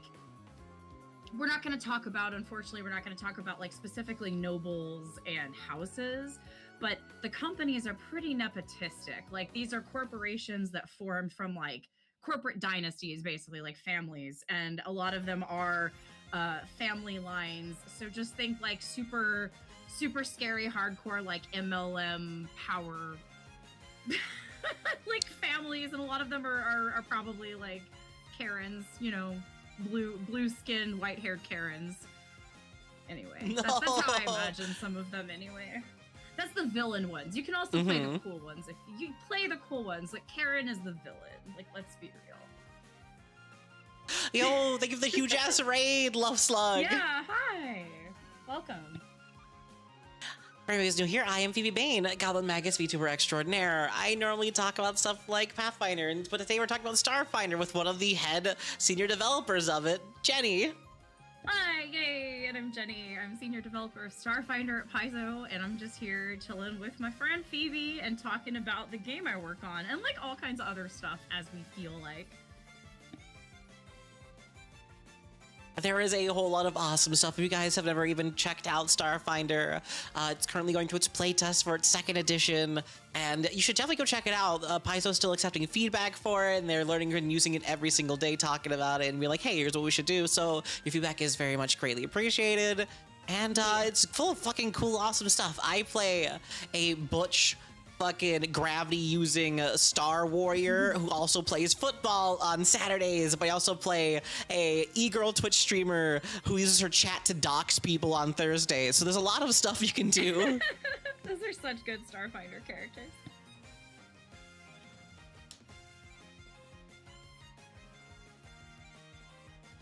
Oh, I love Starfinder. It's such a cool and fun, like, just not just like game, but also like the world and universe for it. Like, I know more lore of Starfinder than I do of Pathfinder, just because of I keep being like, wow, this is weird. Let me look into this. Oh, this leads to other weird, awesome shit. Let me look at this. Yeah, there's so much lore in Starfinder, which is like one of the things that is exciting, but also sometimes hard about working on Starfinder. Is there's just so much. Like, there's a whole galaxy that, I mean, at least that we know of. A whole galaxy full of places, and there's a lot of cool lore about it. But yeah, every little thing, it's like, wow, I wish we could go deeper, and I want more about that, which is why Starfinder 2 is so exciting, because we're gonna get a chance to do some of that for some of these places.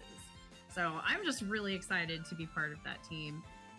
And I'm glad that at least that all of you are excited to play it. I really am. That's so cool that we worked on this thing and other people are gonna play it. Yay. What is your like favorite like obscure like lore tidbit from the Starfinder world that you think not a lot of people know about but like you love the most? So like, let's see, from Starfinder 1.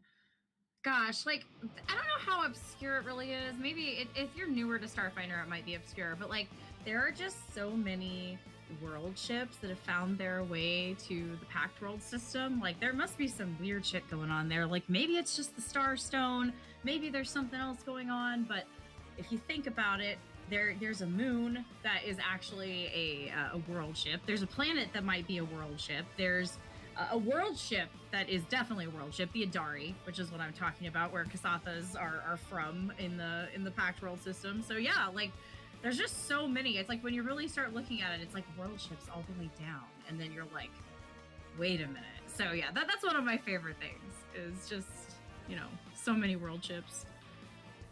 Oops, all world ships. I can't wait for all of this stuff to come from what happened with what happened when the newborn hatched, like all the like the cascading events of it going like and you're just like, oh shit, here's a fucked up, angry, like just like crying baby Eldritch God just showed up and be like, yeah, my psychic stream just opened up so much shit. Like, these people have psychic powers now over here, or like this prison thingy's all fucked up now. You're like, oh, okay, what's going on? Yeah, I think that's the best part, is like the newborn just kind of like broke everything, so we didn't really have to change a lot of stuff. It's just like, oh, and that thing is like working oppositely now, or that's just like broken. Exactly, what is a planet if not a giant spaceship? And you know, I think my favorite group or faction in Starfinder is probably the New Valor Defense Force from Mechageddon. Like, I'm biased, that's probably my favorite. You know, they're just out there protecting their city from kaiju, like, that's all. But in terms of like a galactic faction, I don't know, like, I really like the Xeno Wardens. I think they're interesting. Like, I feel like in the past, we really, you know, it's easy to be like, oh yeah, they're hippies and like they're just like environmentalist people, and they are that, but I think they're interesting, and I think there's a lot of really cool adventures and like hooks in adventures that you can use them for. Like, as a GM or a writer of an adventure, if you need to basically have the PCs go out in the wild and have to do like some kind of survival thing, or like, you know, because in Starfinder you're going to spend a lot of time in the city or on space stations. Like, that's all expected. But if you need people to go out, getting a Xeno Warden who's like, hey, I need you to go find this like rare plant that only grows in this place, like, it creates a lot of really fun opportunities to interact with like an alien environment. So I really like them. I like using Xeno Warden characters in adventures. And I also just like, you know, I'm biased because like I grew up on Captain Planet, and so like, Yo. Yeah, it's like I'm just like always in my heart a planeteer, and I'm into conservation. So I'm like, you know what? If I was in Starfinder, I probably would be a Xeno Warden. So, so I like them. Those Xeno Wardens are so interesting because it's like, how do we make like essentially like druids, but like space druids? Right, and it's weird because you're like, well, you're in space, and like in actual space in the vacuum, there's really not like living things for you to bond with as a druid, right? Or to be like to manipulate magically. So you have to think outside the box a little bit there, but we've kind of taken the avenue of like a Xeno Druid being, of course, a Xeno Warden. They don't have to be Xeno Druids. They could be soldiers, mystics. They could be all kinds of things, right? Like they could be technomancers. I don't know. But the idea is that like a Xeno Druid bonds with different planets, and they might, they can bond with different creatures even if they aren't maybe familiar with them, because they're kind of like just connected to nature, like the primal essence of nature, in this other like kind of supernatural way. So yeah, I just think that's cool because again, space magic is cool. This is wild. Yeah, Starfinder's pretty wild. Like space magic in general is just so much funny to explore because like the drift itself is fucking crazy. Like just like the whole like you just go into another like dimension space and be like, oh hey cool, I can travel things faster. But also there's a beacon. It's in the center of it that always leads to Absalom Station. But there's also a bunch of weird fucked up shit in here. And also the Prismani, which are really cute and fun. Oh yeah, they're super cool. I like the idea of like you're a great pilot with like a little bit of rainbow shimmer. Like, come on, that's gonna be like everybody's character idea. That's what my envoy is. That doxes people. Like my e-girl is like, of course, a sparkly rainbow covered, and like she has the one feat. I'm trying to remember what it's called, where you just open up a little like wall thingy that like it gives you concealment. I just have her popping up the giant screen of her fucking own stream. Nice. That is so cool. I'm glad you're using that because like a lot of those ideas are things that we people on our team came up with as like inspired by streamers or video games or anime, and we're like, ooh, what if we could do this in Starfinder? And like to hear that a streamer is like using that shit as intended is great. First of all, that's super awesome. But yeah, then there were other things. On that note, there were things I really wanted to do, and I think others on the team too, but that we had to kind of stay our hands. Like, for instance, wall hacks is something I really wanted to do this with the concept of wall hacks. Like, anyone who's played like a first-person shooter game is probably familiar with this concept where people are, cheating, and they can see you through the wall and they can headshot you through the wall in an unfair way. And I wanted to come up with something like that for like operative or like sniper builds specifically, but there was just like not really a good way to do it. And it opened up this cool conversation with the whole team about like why walls and like bypassing walls and even just closing doors is actually like really powerful in tabletop games. And it was really interesting. Oh yeah, I love the thing that lets you just be a drift drive for a ship as a Prismani. Like you are so connected that you're just like touching, you're like, I am the drift drive. Oh my god, I'm so excited that people are using that. I started a couple threads on the Reddit. In fact, I need to get back to that now that I'm back from my vacations and whatnot. For now, anyway, I've been working hard. Okay, I had to take some time off, but I started a thread and people were talking about like I saw like 3 or 4 characters who were Prismani who were the drift engines for their party ship, and they were like, "That's just so fucking cool! Like that is." That's an anime plot right there. Like, what a cool character arc. There's so many things you can do with that idea. So I'm really glad people latched onto that. Because it's such a cool like thing for a character to be like, yeah, no, I'm from this otherworldly like thing. I have a connection to it, and I can help guide you there. Right, and like, I'm not just the pilot. Like, I am the ship. Like, and I had one of my favorite Starfinder games that I've ever played this campaign. Thurston Hellman was the GM.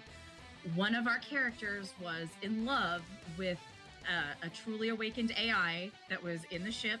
It actually was like had part of the soul of like the dead captain, but also code that he'd written in this like fever dream. And they had this like whole relationship. It was this whole arc that went over like months in the game. But basically, this character this was an NPC and not somebody's character, but like the character was the ship, and it was just really cool. I love that kind of story. And so, yeah, that's such a great backstory. I fucking love that, because I played a way goofier type of like version of that almost in like one of our Starfinder 1 games, where I was the pilot of our group. I was a operative at the time, and like I was so good at piloting the whole thing, and it was because I was an android who like never like let their soul pass on. They've just been going on for hundreds of years because they're convinced they have like a weird wife in the drift that they keep going and seeing and trying to go and find again. Like constantly, every single time they go into the warp, they're like, yeah, I'll be the pilot for all these dangerous missions because 1, you need a pilot, 2, I like money, and 3, because I want to see my wife again. But I haven't been able to find her ever again. And I'm just constantly searching through endless like voids, being like, where's my wife? God, I love that. Have you seen Madoka Magica? I have not. People keep telling me to. You should watch that. Oh, that's all I'll say. You should watch it. But anyway. But yeah, don't just bring tissues to that one. But you should watch it. But yeah, that is so cool. I love that. I love that idea. Another one that I really like. Oh my god. So I got to write a lot of the backgrounds. Not all. Dustin wrote some really cool ones. There's other folks on the team who wrote it. Some are ones that we brought forward from Starfinder 1 and basically just gave like a fresh coat of paint. But one of my favorite things about coming up with backgrounds is just like thinking of what kind of characters could be created, like what kinds of like, you know, tropes and like archetypes in media and in like the imagination of the people am I trying to get at here? What options might people come up with? And then seeing what people actually make. Like we've got a few really cool ones, like in the playtest, there's like Recluse, which we added because we wanted that to be like, you're the kind of grizzled old character who's coming back to like, you know, be a guide or like a teacher or just like get back in the business after a long time. Another cool one I really like though, like the living starship is certainly one of the highlights, but I really like the experimental character, you know, like kind of that, not a backstory for everyone certainly, but that I was created in a lab or like, you know, maybe not experimented on, but just like I'm weird somehow. Like I'm like a new, like if you're into Gundam, like a new type or like some kind of, you know, prototypical, like I'm a prototype of like some new thing or some new biotechnology. And in Galaxy Guide, there's a whole host of new backgrounds that I wrote. Curated by Mike Kimmel. Again, he did an awesome job on his work on that. And there are some cool ones like Lab, like Experiment, and other really weird out there backgrounds like that. So you should check it out. I am so excited for that because like I like to make weird ass characters. Like one of my favorite characters from Starfinder 1 was a Trox evolutionist who replaced most of her body with other monster parts because she wanted to be perfect. That's so cool. Or like I have a flesh warp that I play on Wednesdays that is like half plant and all fucked up because it got stuck in like halfway through like a elemental portal. It's another like a water and wood kineticist, but all kind of weird and goopy. I love making weird looking, just strange, fun characters, and I cannot wait to see like what type of weird, cool sci-fi strange things can come of like this. Oh gosh. Like I'm hoping at least one point, maybe sometime in the future, there's gonna be one where it's like, yeah, no, I got sucked through a black hole with spaghettified, but I'm better now. I'm better for it. It changed me. You're gonna love the new Astrazoan art. Oh? Yeah, so in Galaxy Guide, oh god, I don't have it. I could probably send it to you later, but we released it. We showed it in Gen Con. So if you look up our panel from Gen Con, I think it was the playtest panel, and there was like a Starfinder 2 update panel, but we showed some of the art. There's concept art of Astrazoans actually changing. So Astrazoans are my favorite children. Like I will proudly say that. They are weird little starfish shapeshifters that mold their bodies like very physically, like twist their sinews and like, you know, mold their flesh and like yeah, that's what I'm here for. That's what I'm all about. Little squiggly, like squicky into new shapes, and they can look like just any kind of humanoid. So when they're in their natural form, they look like a big gross starfish that can like burp its stomach out, but they're really shy and polite, so they like to keep like a humanoid appearance just to not make people embarrassed or feel weird. But you know, they're not persecuted or anything. It's just like they just don't want to be. I love impolite. shit like that. Like the Yeah, Anadian Pathfinder 2, where it's like, yeah, I know I'm a big spider. We know it's kind of scary, so we just Yeah. learned magic to make us not look like that, so you're more comfortable. Like, sorry, we don't want to like impose on you, but we're also like a cool, creepy spider sometimes. Yeah, exactly. So it's a similar energy. Astrazoans are really awesome, and I love them so much because, well, I love shapeshifters, and I love that conceptually. But I played an Astrazoan character who I adored in that same campaign I was just talking about, actually. And there's a bit of inspiration from that character in some of the art that I got to order for Astrazoans. So I've seen it already. I've seen the sketches. It looks amazing. So you're gonna see some really weird, kind of squicky looking Astrazoan transformations, and maybe some stuff that you didn't see in Starfinder 1. Because in Starfinder 1, there was pretty much like, here's the Astrazoan starfish body shape. They look super cool, but there was never art of a transformation. Oh, I gotta find that now. I need someone in my chat to go and like find it for me. Yeah, it's like, go find this thing. Let's see if I can show. I should be able to show the concept art because we already released it at Gen Con. Let me see if I can find it. Because like I'm sure someone posted in my chat at one point when Gen Con was happening, but like I think I missed it because I would be all about that immediately.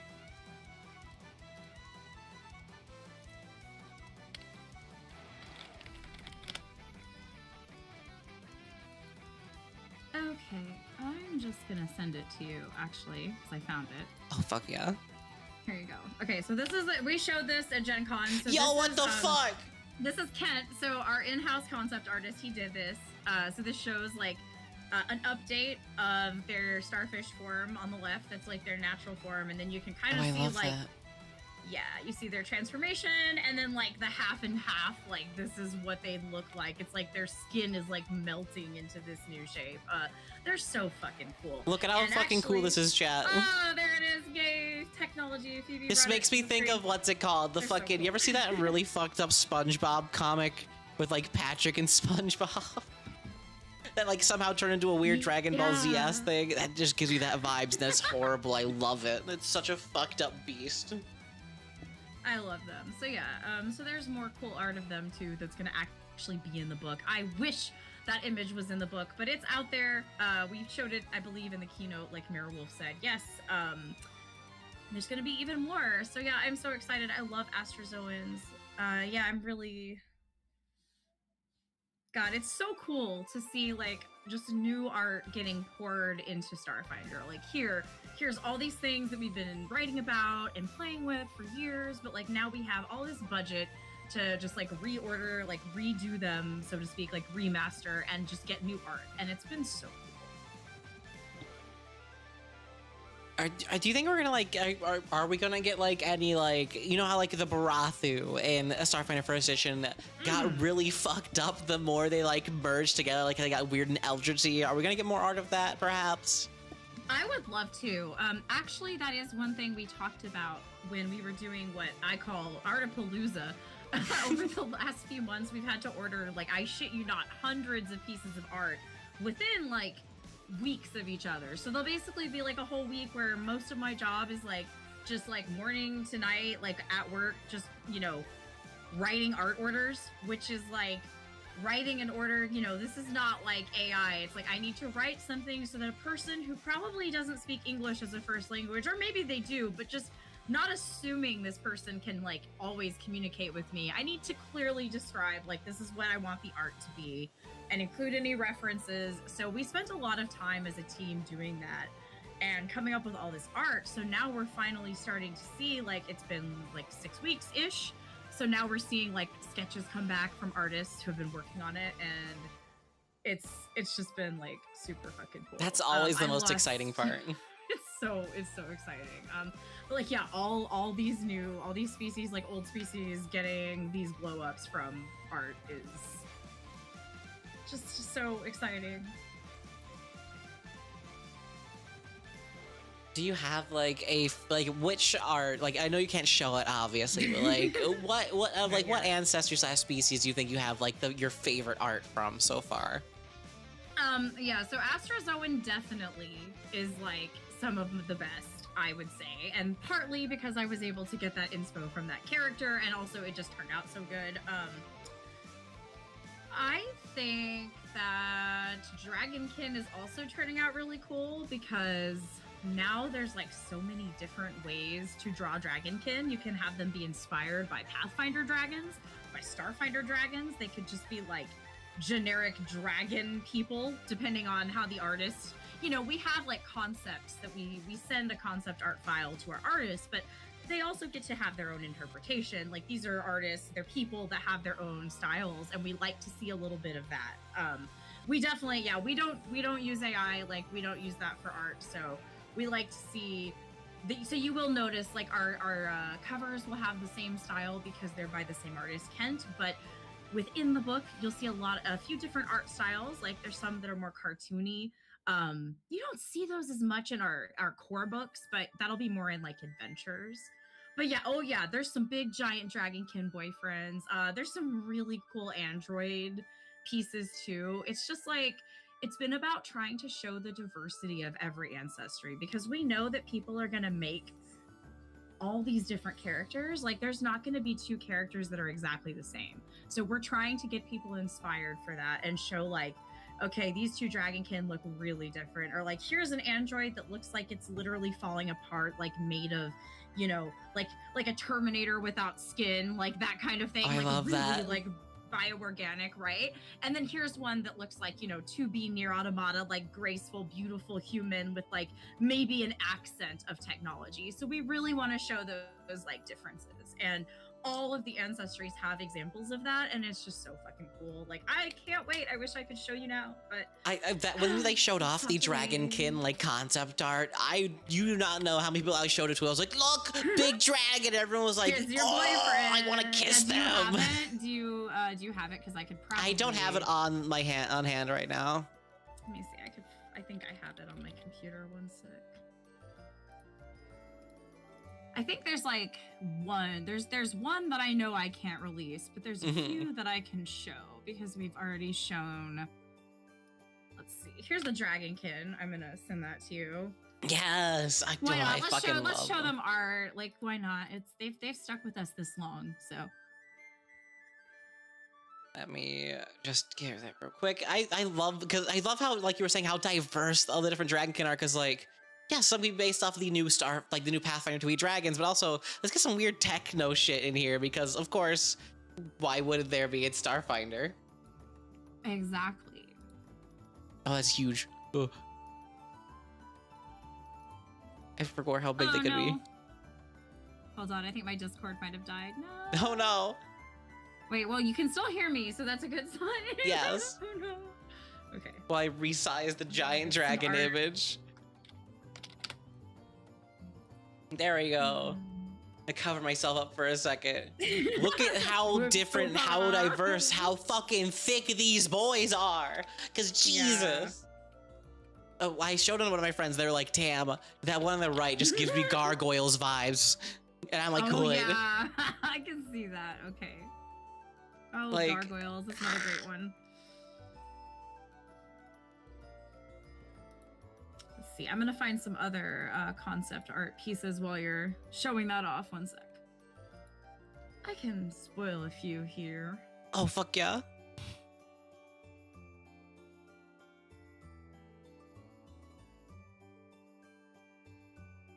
Oh, someone in chat asked about Riforians.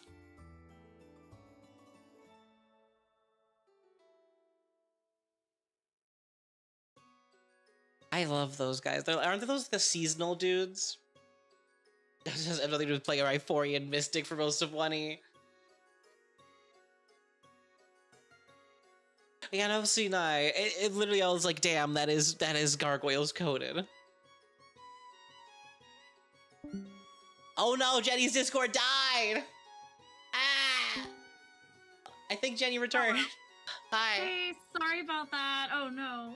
Oh, you're fine. Everything's fine. It was just really funny. Well, I'm back. And I just realized I got sidetracked, I think, while I was talking about Barathu. It's okay, because I also got sidetracked. Oh, it's fine. You know what? It happens like squirrels. Like, I'm, Okay, so I'm pretty sure I'm okay to share this. If not, sorry, boss, love you. Anyway, this one I'm pretty sure we showed all these in the keynote. And at this point, it's after Gen Con, so like the press embargo was lifted. Because there were a couple of images we gave to like specific news outlets to show first, but they've shown it. So one of the things that we really have wanted to do is show more diversity in like Barathu body shape.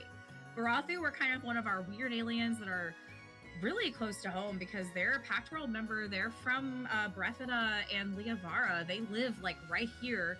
There's all these Barathu business people who have like all this political and financial control in the Pact World, so it makes sense that they would be a core ancestry. They're also really effing cool because they're these like bags of gas. You can see some of them on the screen right now. They're these cool like floating bags of gas that can actually merge with each other like fusion dance style. In fact, if you play a Barathu at higher levels, that is a feat that you can choose. You can merge with your friend. And yeah, so like we wanted these to be like really alien, like weird guys. And because of that, we needed different body shapes. In Starfinder 1, there's only a few art pieces of these guys, and they honestly look pretty samey. Like, they're cool, but you see a lot of that base shape, like here at the top left in this art piece. So we just wanted there to be more. So we're like, hey, Kent, can you just draw us out, like, a bunch more concepts so that we can show artists and they have something to copy so that they don't... Because, like, if you tell an artist to draw this thing, like, an artist who doesn't work on this is going to be like, the what? Like, draw what? So we have to give them something to base it off of, right? Like a reference. And so now we have that. And so you'll probably see a lot more weird and interesting Barathu art in Starfinder 2. I fuck with the ones of the two on the right so hard. Like, why are they so cool? Yeah. They have zero right to look that fucking metal. I know, they are really cool. Like, just, yeah. And I mean, all these names are things like, you know, this is stuff Kent just kind of like came up with. So these are not like, you know, official, oh, these are going to be like diseased Barathu. But conceptually, though, like that art we can use for something else. Like it might be some other heritage or like type of Barathu. But yeah, like I love how they look. Like that war Barathu, which is not, it's not what they are, but like that spiky plated one is so cool. I also see a question, since we're talking ancestries, about Rhyphorians. Yeah. I do like Rhyphorians as well. They are tied to Dragonkin, and that's something that, with Dragonkin coming in Galaxy Guide, like Rhyphorians were something we would have liked to put there, but we did cut for space ultimately. So we have a plan for them. They are coming out. I don't think I can announce. It is an unannounced product, but we do have some plans for more, even more ancestries to come. That's really important in Starfinder. We've said the cantina is still open, so we mean that, and we have plans for that. So yeah, Rhyphorians are something that will definitely get a look. They're definitely going to be affected too, because with all this newborn stuff going on, like, you know, now there's like a sudden like weird climate change happening over there, which is maybe like, too real, but like, you know, maybe they've been affected in magical ways. Maybe there's more summerborns now.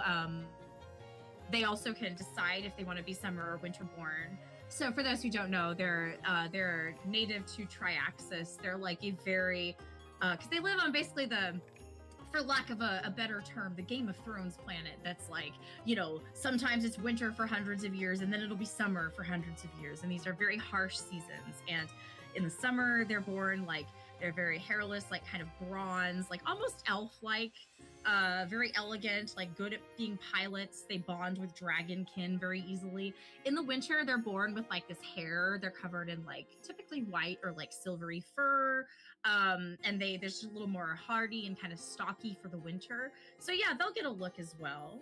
So no promises on the books, but yeah, we're definitely gonna look back at Rhyphorians.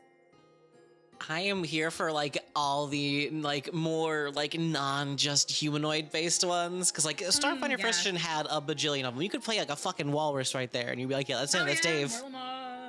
Or like contemplatives, they're so weird. You're like, that's a brain with a top hat, fuck it, let's go.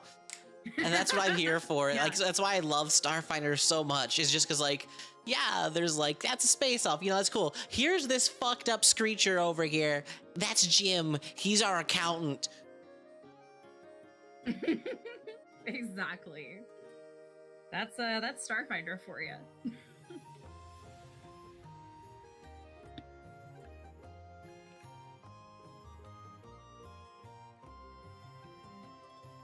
Oh no, I lost my pack of questions. Where the fuck did it Oh go? no. Quick, more questions.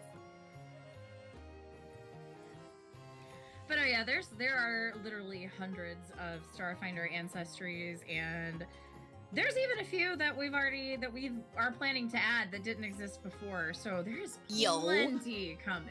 Plenty.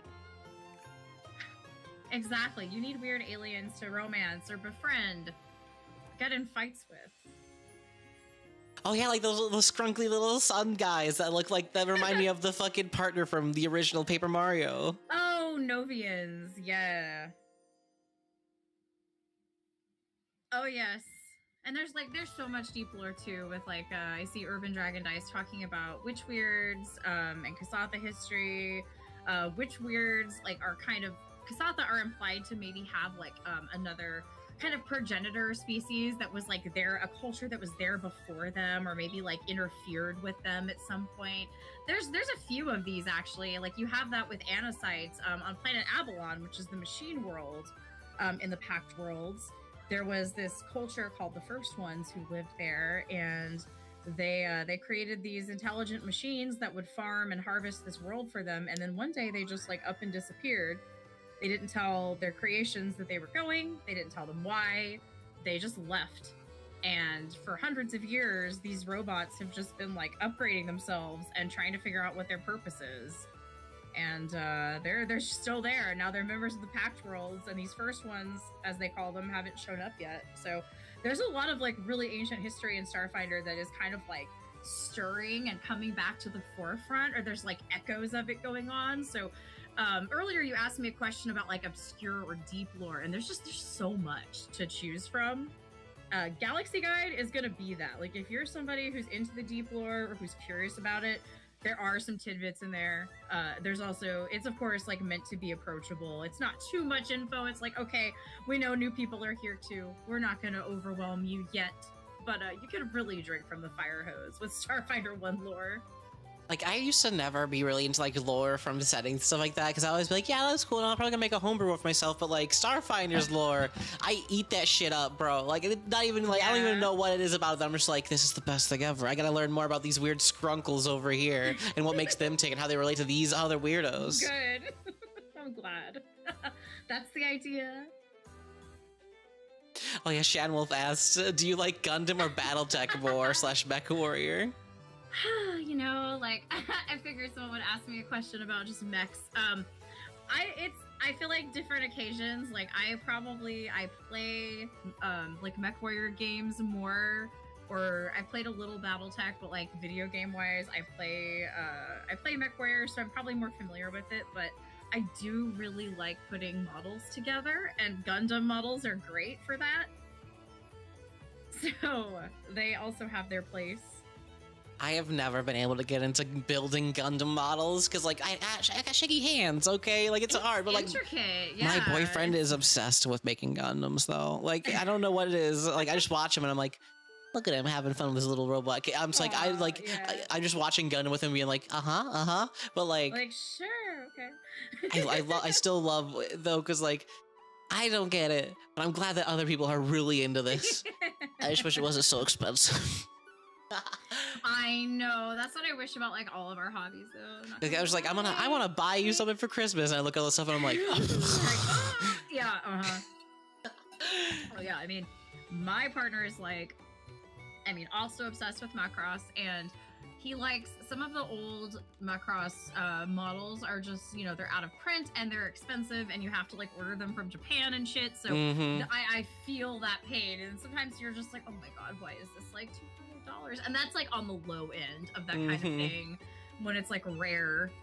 Yeah, but no, it's fun. I don't do them as much as I should. I have a pile, and actually, you know what, most of mine are not actually Gunpla brand. I have the VFG, a couple of Macross ones. I have several Nier Automata ones because of course I do. I have a few. I have this random one that I got. It was called Dream Girls, because it's this blue-haired chick in a mecha, and I was that looks so fucking badass. I don't know what it is, but I want to put it together. it took me like 4 hours to put together her head and her torso. And I was like, this is a lot. So yeah, it's an intense hobby. I've done a couple of simpler builds that turned out pretty well, but there's a few like that are complex that I've looked at and I've just been like, or that I'm stalled on currently because it's just a lot and I haven't had time to drag it all out and be like, oh, here it is. Yes, the shame pile of unfinished models. Yeah. I feel really bad for my mans because like I've only fully enjoyed like 2 Gundam series, Iron Blooded Orphans and also Wish from Mercury because you got to. But like I was like, yeah. Gyujin is my favorite. He just looked at me with sadness in his eyes because like I love Gyujin from Remake Full City, and he was like, oh no. That's great.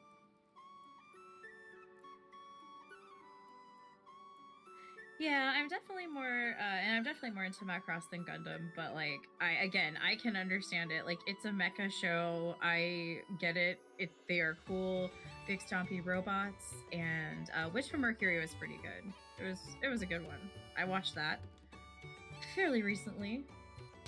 One of my GM on Saturday has been like trying to port over like Starfinder 1E mech rolls into 2E because he loves like mechs and Gundam and shit like that so much, and we just been like working on that to get just being like, look at it, like we want a big mech.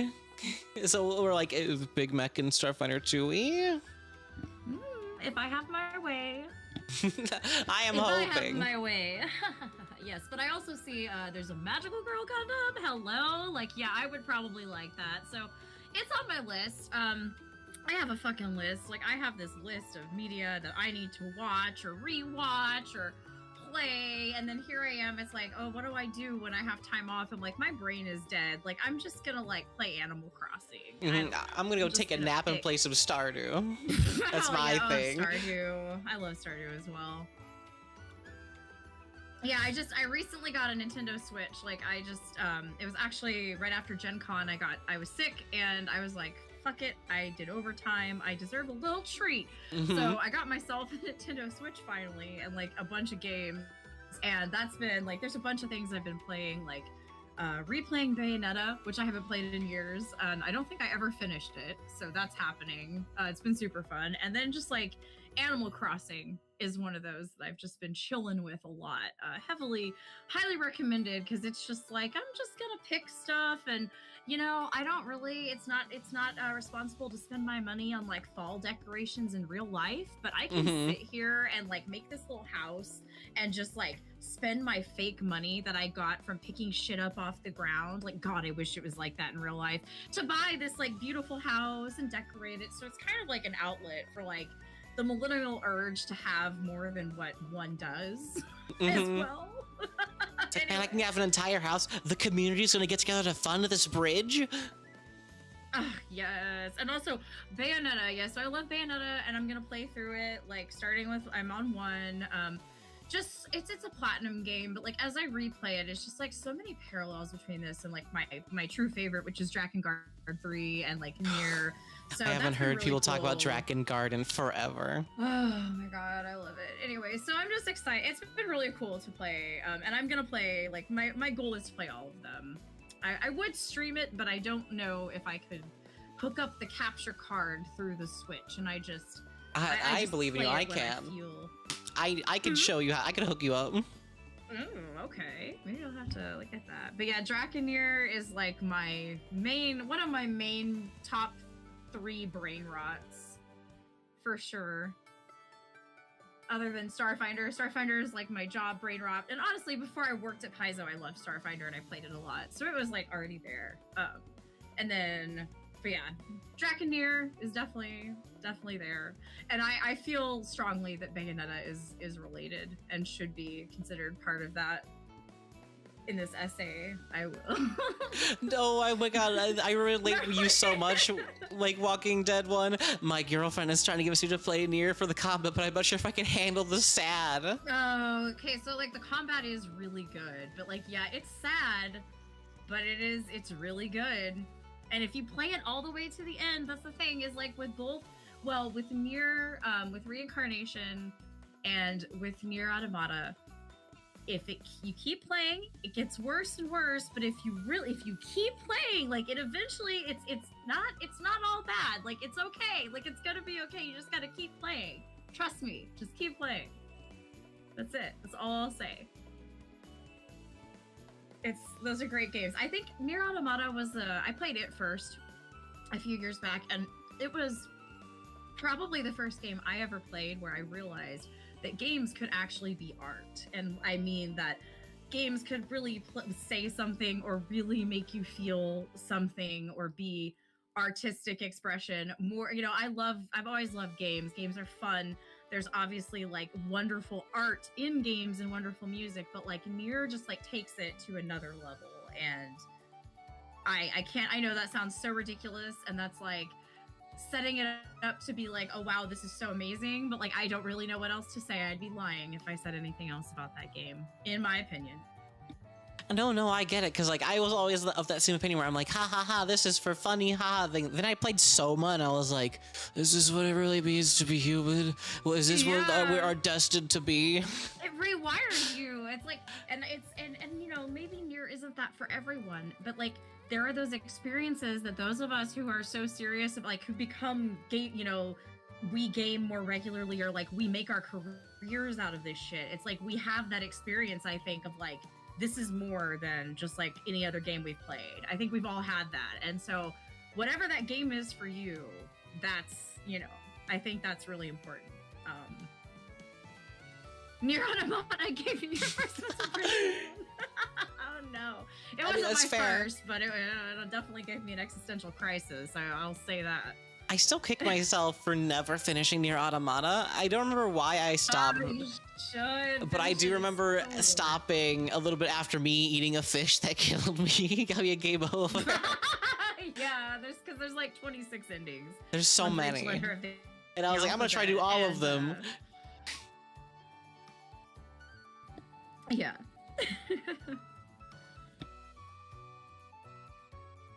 Yep, exactly. It has a little bit of everything. And then lets you thirst after an ass that has more polys than all of Skyrim and 2B. Is that true?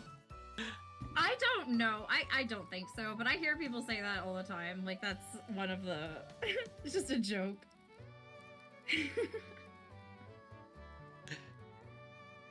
It might be true, though. I don't know. Yokotaro gave the poly count. You have to playtest Starfinder. Alright, have fun, Urban. Don't forget to fill out the little thingy if you're done dying horribly and or killing God. Bye. Thank you.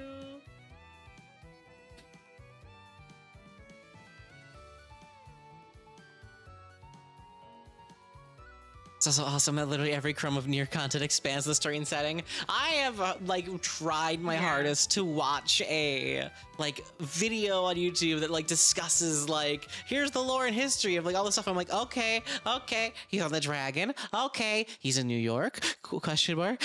Oh, okay. What's there's a big man. It's 9/11. Okay, what is happening? Yeah, I feel like the best way is like, those videos are great, and like I really respect people for cataloging all that and taking that time to be like, I'm making a video essay about this. But I feel like it's best when you just digest it organically, and it's crazy. Like, it's chaos. But I feel like it was best to just kind of get these drip-fed, like these weird things as you play this awful, because honestly, Drakengard 1 is a terrible game. Like, and I say that with love. Like, it is a terrible fucking game. The soundtrack is like classical music through a wood chipper, and it is that way intentionally. It's supposed to like mimic having a mental breakdown. It's like it's that kind of dissonant, like painful, uncomfortable sounds. And it's just supposed to be like, it adds to the experience. And the game's controls are bad. And when I went back to play, I got what I would call Draken Thumb, which was basically like having to just push the controller like so much and so hard that my thumb was sore. And it's like, wow, I'm gonna get tendonitis from a video game. But yeah, so playing this terrible game and then having these weird little lore bits like popping up is like, wait, what? And it's like, then you just like keep playing. Because the way it started for me was I played Nier Automata and I was like, I have to know, I'm obsessed. This game rewired me. And then I just like fell down the rabbit hole of like, okay, well now I have to play Nier, and Nier Reincarnation is coming out like soon, so I'll play that when it comes out. Oh, but actually this all started with Drakengard, so I have to play Drakengard 1 and Drakengard 3, and then like, yeah, and I found myself going back and like finding all these weapons and like just wanting to read these tidbits, the lore, like just everything, like what we were saying earlier, like everything adds to the lore of the game, and it can be seemingly just random. So yeah, I love that. Like there's a lot you can learn about role building or world building, and also like how you can use player choice and player agency from Draken Nier. And definitely I think like I definitely look up to Yoko Taro as a game designer, because like what I do is different than video games, but there are some core, you know, similarities. So I've tried to learn from that.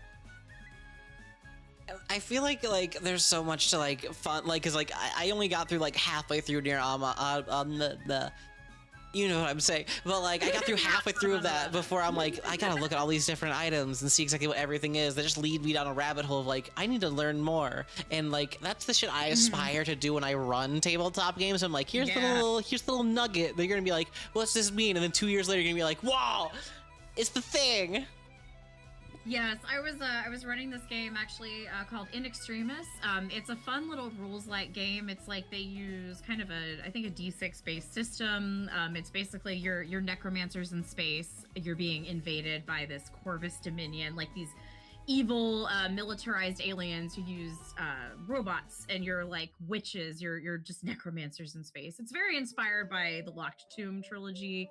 If anyone's familiar with that, that's more sadness, but just a great series. Anyway, I was running this game, and it's got a lot of like kind of dark and like goth and spoopy type themes. And there was a bracelet that one of my players found. And of course, I had this whole backstory for this bracelet about, you know, this was a friendship bracelet that somebody wore during this failed ritual to like resurrect their friend. That was botched, of course. The friend came back wrong, you know, like it's the typical thing. And of course, though, one of the players wanted to put that damn thing on. And so they had it. And so like I was kind of feeding them like little details, but like like little tidbits about the bracelet and teasing them with it. But over time they kept asking me like, so what about the bracelet? And so it's like, yeah, your players will love that if you're GMing, or like if you are a player, you know, you love when a GM does that, when they have this like this thing that seems inconsequential, but it has this whole backstory.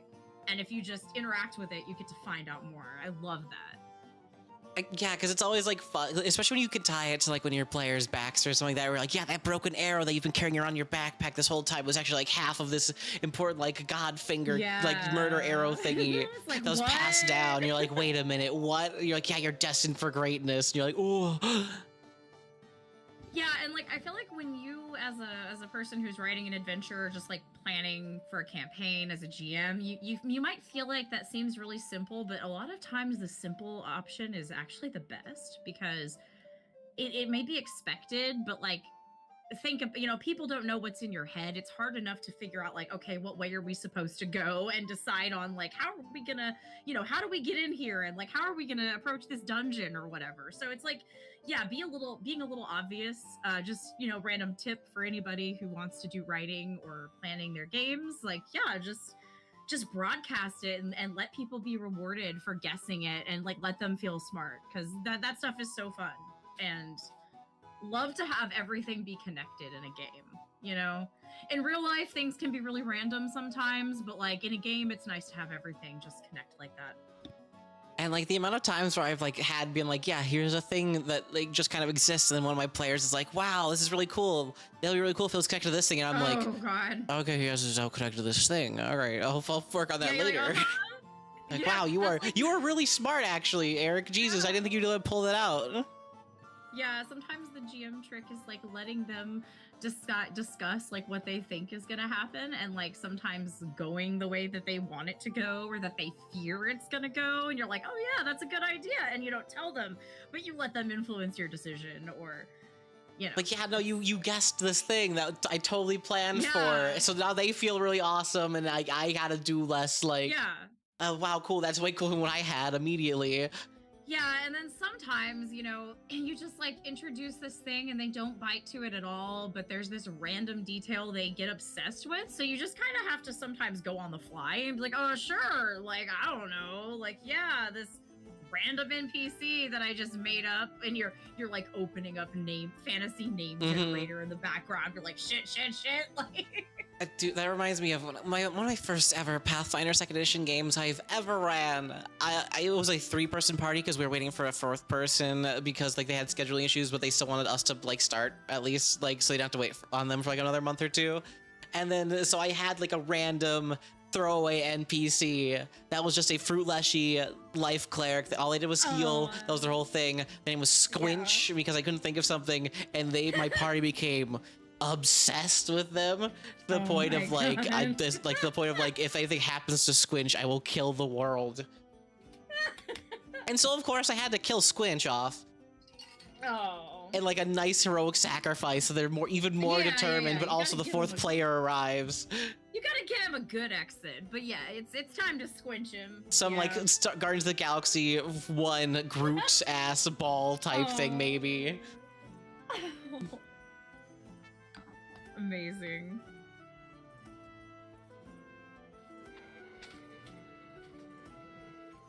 Yeah, not Squinch. That was the entire part. I had one of them in tears over the death of Squinch, like the throwaway fruit leshy.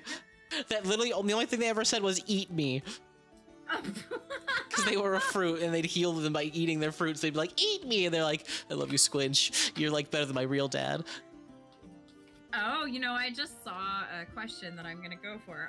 So I see that Maiko-chan asked if we might see leshies in Starfinder, and I just want to say that again, without breaking into yay, I think it's really cool that in Starfinder now we technically have leshies for Pathfinder, and those are a thing that are considered what we like to call a fan favorite, which means like everybody loves them, right? And people want more leshies. So we also have the person who created leshies originally and wrote a lot of content for them, who's Linda Sayas Palmer. We have her on speed dial, so who knows? It's possible. But we have leshies. We also have Raxalites, there's a Starfinder 1 deep lore tidbit. They're other cute little plant creatures. Look them up. Fan favorite, yeah. Look up Raxalites if you don't know what they are. They're really cute. They're like these little seedlings that use this thing called an L-fan to like move around. It's like a little propeller. So it's like, if you think of like a little helicopter seed, they have that, but it's like, it's tech. It's kind of techy. There's Gorin, who are scientifically delicious. They're these plant people. I'm not making that up. That's really in the lore. There's somebody into vor out there is all I'm gonna say, okay? Because like we have that, and then we have another scientifically delicious species, which is Dramata. They're like a camel people. So yeah, so plants, sorry. We have Gorons, Raxalites, we have Kizar. They are like a viney people that evolved on Castrovel. So we have a whole lot of plant people, and I think we're gonna start seeing those options in books. I think so. Can the stream become about Starfinder 4 now?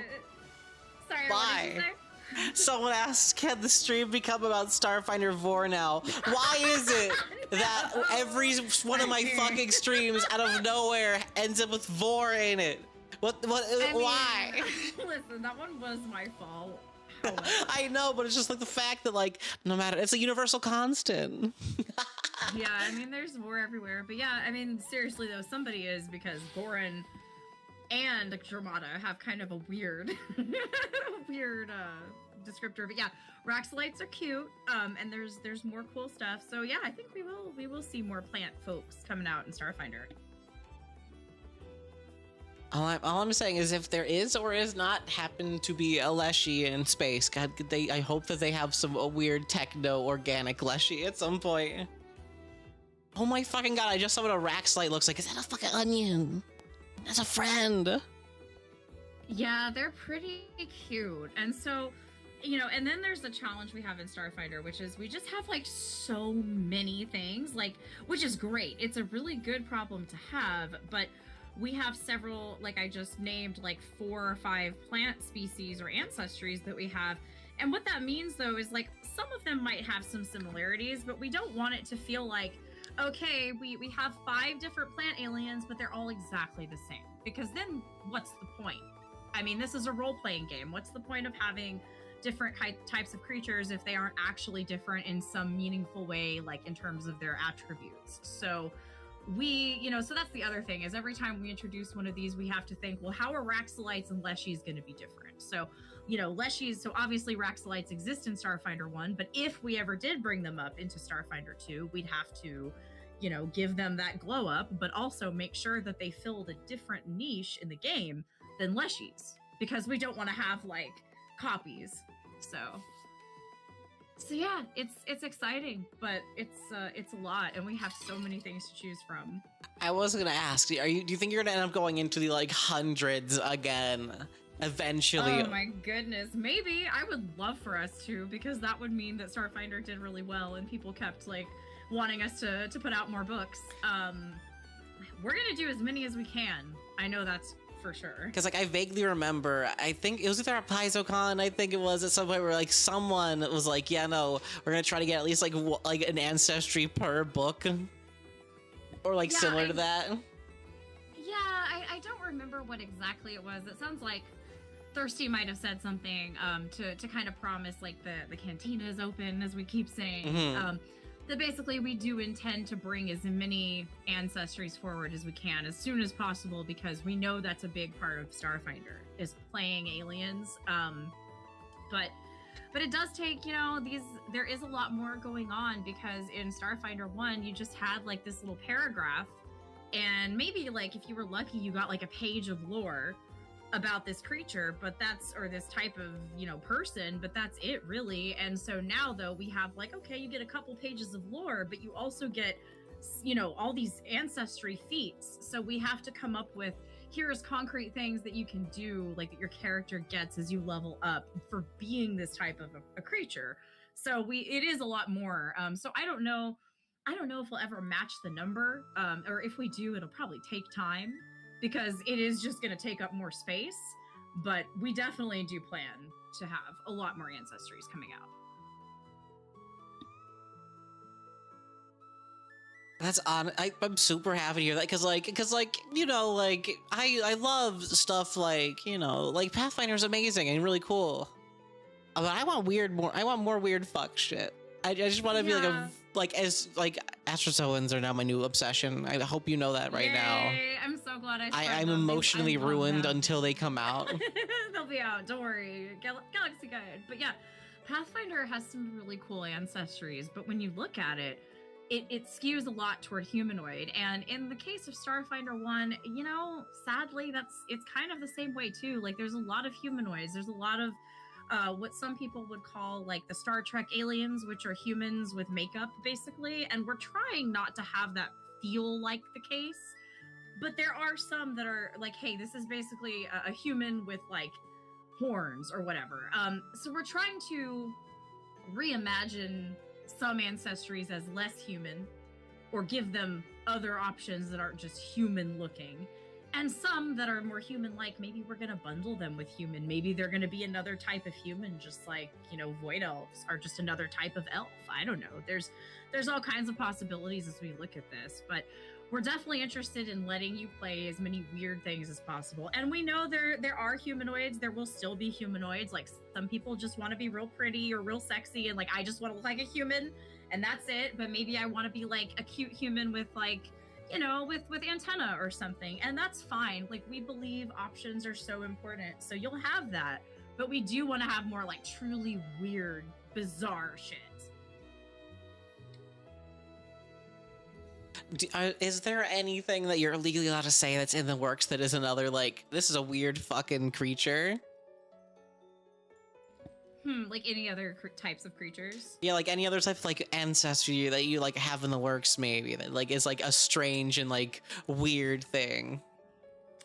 Let's see. We talked about N2 colonies, which I'm seeing again in the chat. Let's see. Well, we did talk about, so we did talk about contemplatives, and those are really cool because they're like these brains that have these atrophied bodies. So it's like maybe at one point they had more of a body, but their brain just kind of like took over, maybe not, maybe they've started to grow bodies, but they propel themselves by just like mental or psychic power. And as we talked about way earlier, we talked about psychic powers. So those of you who are interested in that will probably be interested to know that we are working on contemplatives. There's also a lot of others that I probably can't say, but I'll give you that one. The face of Bo, oh my god. You know, you can make, there's so many like weird sci-fi characters that you can make possible in Starfinder. Like you can make a pretty close copy.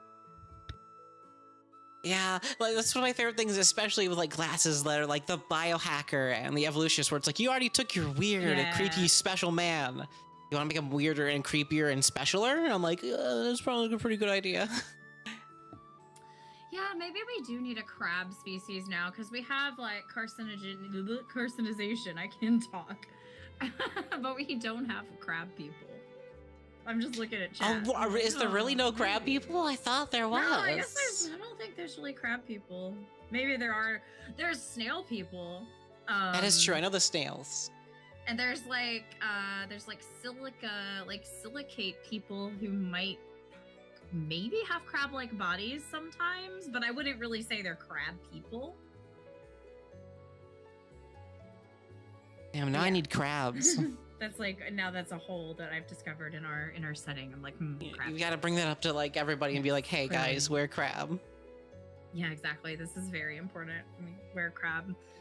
Clearly, What they just haven't happened? reached the evolutionary pinnacle yet. I was gonna say, what happens if you use the carcinization spell on a crab person? Do they just become more crab? I guess. And less people? Barathu could probably make themselves, and Astrazoan could probably make themselves look like crabs too. Well, yeah, like a weird hermit crab, almost Barathu. I can see it now and how horrible it would be. I love it.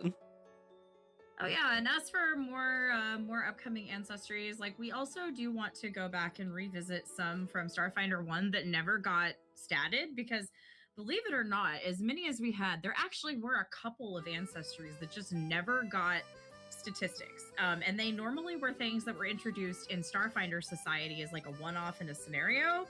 And maybe they even got mentioned again later, like there was an NPC that just didn't have a stat block, but they just never got written out. And there's a few of those. One of them we did recently, Signathrix, which is kind of like, originally they were described as like kind of a seahorse people, but they skewed a little more like mermaid, kind of humanoid, when we did the final version of them in Scoured Stars. But another one that never really got explored is a Vescarium ancestry called Talfi. And they're kind of they're described as like kind of a mole-like people, and there's not really much that's said about them. I actually created them. I wrote the article about Vesk 4, and they were just like a thing that I name dropped because I was told like you can just make up this, make up some creatures that live on the planet, make up like another ancestry that's not Vesk, but we're not going to really go into it. Oh yeah, Marikoi, 7 gender monkeys. They're another one that's on the list of like, these are very important, like prominent pack world species that need to be involved in it. But anyway, so yeah, so they are mole-like people, and I will say that just like the seahorse-like people were kind of morphed a little bit. These probably will look different when they eventually come out. But that is the thing that we have looked at. I've seen the cursed. Oh god, no. The chat. Seahorse Merfolk M Preg is not something I thought I would need to see.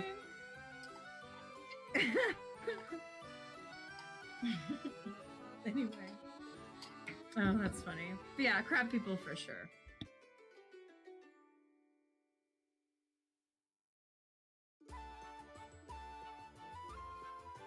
Since we're like on the topic of like newer things, I know we touched on it a little bit earlier, but like, do you perhaps have any ideas of like anything that would be like a brand new class/class archetype that you would love to bring to life if given the time and or resources?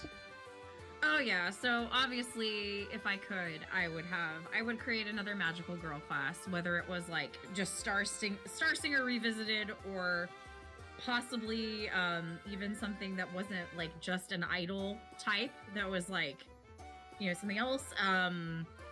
I would enjoy working on that. I would enjoy working on like a mech pilot class, obviously. Of course, that requires us to have mech rules and starship combat rules, which we're still working on. I suspect starship combat will come first, obviously.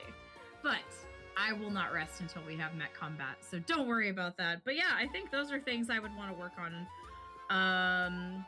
An influencer class would be really cool. I wonder how that would be different than like how it would be Like, just an differentiated from the envoy. Yeah, that's the only thing. That might be better as like an archetype or like some kind of background, because those are really similar, but just idea-wise, that comes to mind as like, yeah, that'd be cool. I can't wait to see the new directives, like the individually class-specific ones, not class-specific, the subclass-specific ones for the envoy. Yeah. Because like I'm really curious how like some of them are gonna go like, or like how goofy they're gonna be depending on like the subclass. Because like I'll never not love the fucking hot shot, just being like I have a cool car and or bike and or horse. Oh yeah. And just like I want to know what type of directives the soccer mom would give. Oh yeah, like there's so much fun there, and that is one of the things that we got on feedback already, is that people wanted more variety for just for their envoys. So that is something that we are already talking about, like adding that in, like yay, that's super cool. But yeah, there's that would be so fun. I love how many different types of envoys there are. So yeah, you could have an influencer envoy, but I feel like maybe that lives somewhere between like envoy and mechanic or technomancer, which also aren't out yet and we're still working on. So soon enough it'll all come together. But yeah, those seem like fun ideas. I need to somehow create a VTuber in the world of Starfinder where they just play as their VTuber avatar as like their actual character while they just sit at home all day. Yes. Oh my god, that's great. Oh yeah, just nobody. I've talked about it in length before about my stupid soccer mom Wisconsin accent hot shot envoy that it just like has Capri Sun and Gushers in the back of the minivan and like will like lick their thumb and get the schmutz off your face and shit like that to like revive you and shit. Yes, that's so good. I think I've heard you doing a little bit of like silly roleplay with that idea, and that's so good. There's like Starfinder just has so many fun and weird stuff you can do with the characters, because like the classes are like, this is really cool and unique and different, and it's like I'm gonna get weird with it. Yeah, I need to take it to the full potential. Always been weird, and yeah, we definitely want to embrace the weird. Like, your game can be as serious as you want it to be, but it's always great to me when there's like a little bit of fun, like silly characters or like some like wacky concepts, and then just shit gets real, and you can have the drama and you can have like the high stakes, but there's gotta be that silliness, or it's just not worth it, Because like it's sci-fi, there's no part of like every sci-fi thing, no matter how serious it is, you're like, that's kind of goofy. Like Dune, very super serious, very depressing, very fucked up. He becomes a worm. Yeah. He becomes a big fucking worm. Yeah.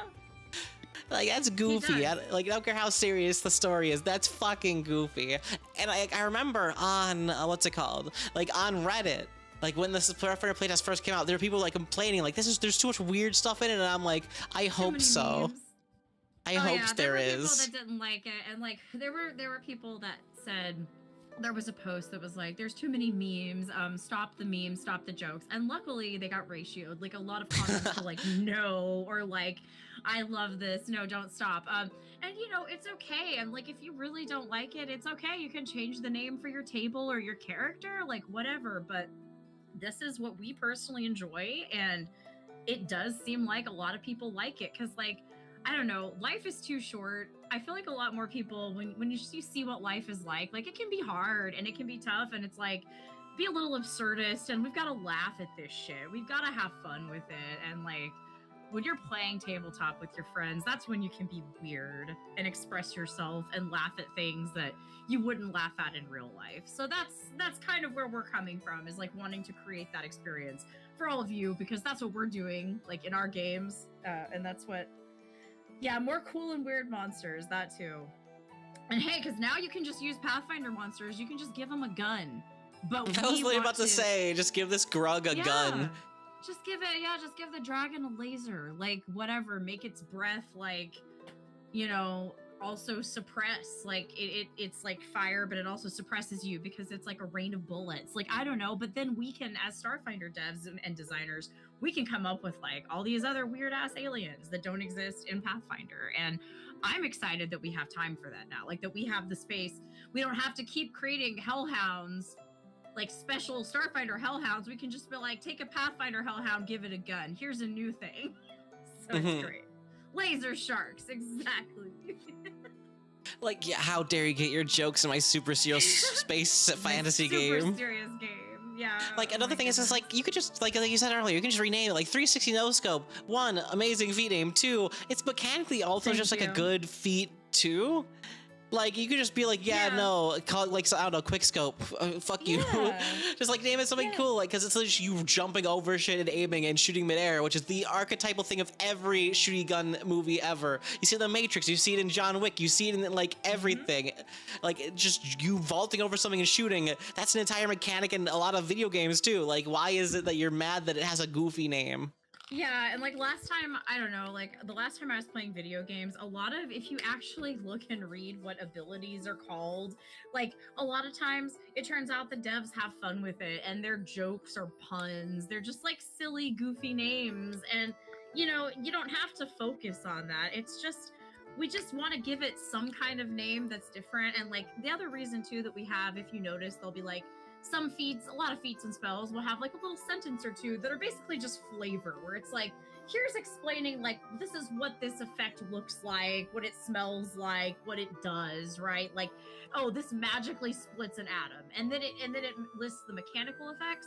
You know, we just do that to break up the text, because when somebody's reading a rule book, you're just reading like a wall of text. And if everything was just like, here's textbook, dry, boring ass text, you wouldn't really be able to understand it. You wouldn't want to read that and play that as a game. So that's why we include that stuff, and that's why we give things silly names. And like, maybe some people don't like it.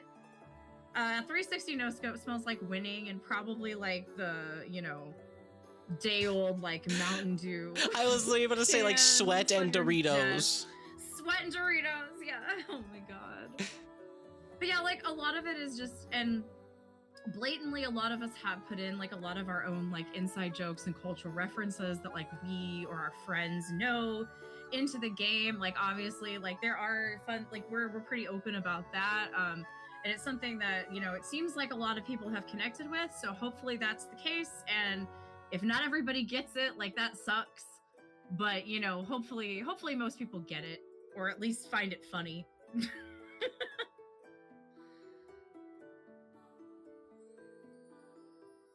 Captain Concierge is your favorite part of the playtest book, and that's so valid, because yeah, Captain Concierge is amazing.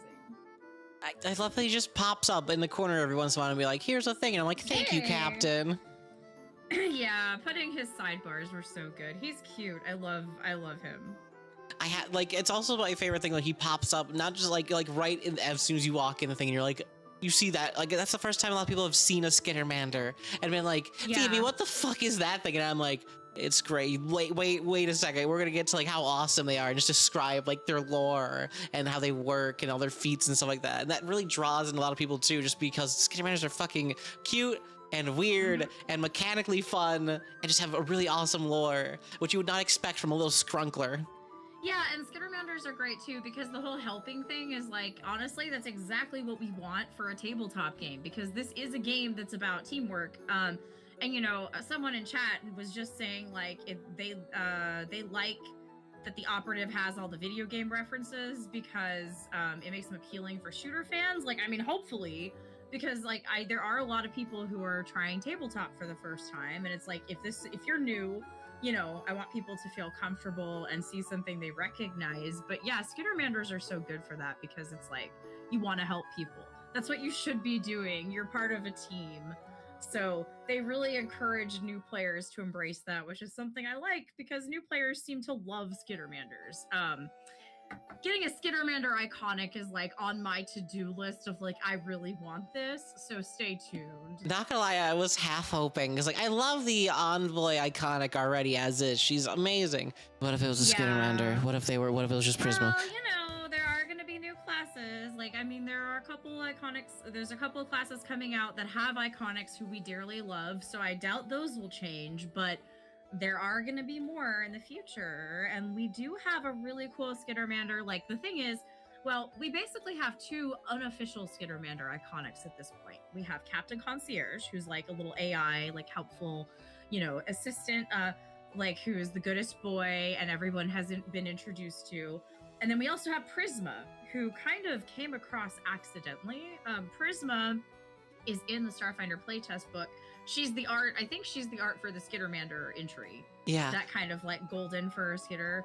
And she's so cool, and so many people loved art of her that one of our vice presidents at Paizo commissioned a custom statue of Prisma, and we had that at Gen Con this year. In fact, on social media, there's tons of pictures of Prisma. Like, people were coming to take selfies with her. And she's not an envoy. We haven't really released what she is, but she's a Skittermander fashion designer. She is an influencer. She's really excited to be here, but she's really cool. And so she's become like this accidental unofficial iconic that we don't have stats for. So I am still the saddest cool. I didn't get to go and take a picture with her. Yeah, she was fun, although she's gonna be there next year, so if you do come next year, you can go see her. And she'll have bracelets, like I was saying earlier. Prisma is the edition iconic. She's the really cactus. She's the cactus Leshy of fucking Starfinder 2E right now. Yeah, because Captain Concierge kind of is, but he's also like just our tech. He's kind of like our tech construct iconic, right? Because he's an AI, so he's like he embodies all of our like Starfinder tech. But like Prisma is kind of like the soul of Starfinder, and it kind of like just grew naturally because it was just a little art order that Jessica Catalan wrote. Really cool like art order. The artist did great on the art, and people just really loved it. So that's the other thing, is like we're not really afraid to embrace what the community likes. And when people like something, we definitely will revisit it. Like if we know that people love it, like Zoe is something that like people just love so much that like we always are going to have a new Zoe adventure, right? Or there's always going to be like Zoe shows up in a book somewhere because people love him and they expect it to happen. So Prisma has become one of those things now, I think. So you'll probably see more of her. And yes, she'll be like our Starfinder Taylor Swift, and like, my God, just like putting this out into the universe. Like, if I could just have Tay give like Prisma a friendship bracelet and Prisma give Tay a bracelet, like that would be amazing. Just like, please, universe, hear my prayer of like thousands of Swifties playing Starfinder. Anyway. Everybody keeps asking me if I'm ever going to get a Skittermander fucking VTuber bottle. Because like, because goblins used to be like the mascot. Cute. Yeah. But now, like, Skittermanders are kind of like the mascot of Starfinder. Everyone's like, we need a Phoebe. That's a Skittermander. Is Prisma a Prismeni? It hasn't been released if she is or not. So maybe she is, because she definitely has the rainbow. So there's the question: is she born with it, or is it like Maybelline? Like, did she dye her for a rainbow, or is she a Prismeni? Oh, you're probably, the people talking about the undead hot office lady are probably talking about Wazasha Kavir, who's like executive assistant and producer at Zoe Productions. Mm-hmm. Where Zoe goes, she's there like handling shit, so you'll probably see her again. Literally, like, I remember reading through the fucking playtest on stream the first time. I scrolled past and I was like, that's not fair. And then my entire chat was like, they made the undead hot. And I'm like, I know it's not fair. Oh no, y'all are talking about the Barai. Okay, yeah, the Barai. She's just another like unnamed character so far. But let me see if I can find this art of the other character I was talking about, because like she is kind of cool. And there will most likely be. Is it weird, or does Captain Concierge how I imagine Thirsty looks in denim?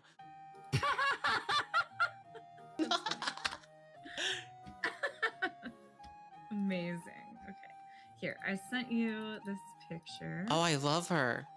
Yeah, so that's who I originally thought you were talking about. Very different vibe. But yes, the Barai office lady is also really cool. And yeah, so we just have a lot of fun. Like that was the beginning of Artapalooza, was just basically everyone on the team being like, okay, it's time to write a bunch of art orders, look at all of these creatures, like all of these ancestries in our game, and be like, what art do we want of them? And that one we did not direct. That was the artist. The artist was being thirsty, you know. And it's like, okay, sometimes we just let them. Like sometimes we'll say, like, actually, speaking of those parts, I've gotten art of Sheeran with boobs before. And like vests with boobs. It happens. If artists, because like we have a lot of freelance artists, we have some who work for us over and over again, but we have some that we've only hired once or twice, or like this is their first time with us and they don't know Starfinder, so we're just like, okay, just like do your thing, here's a reference, like here's what you need to know.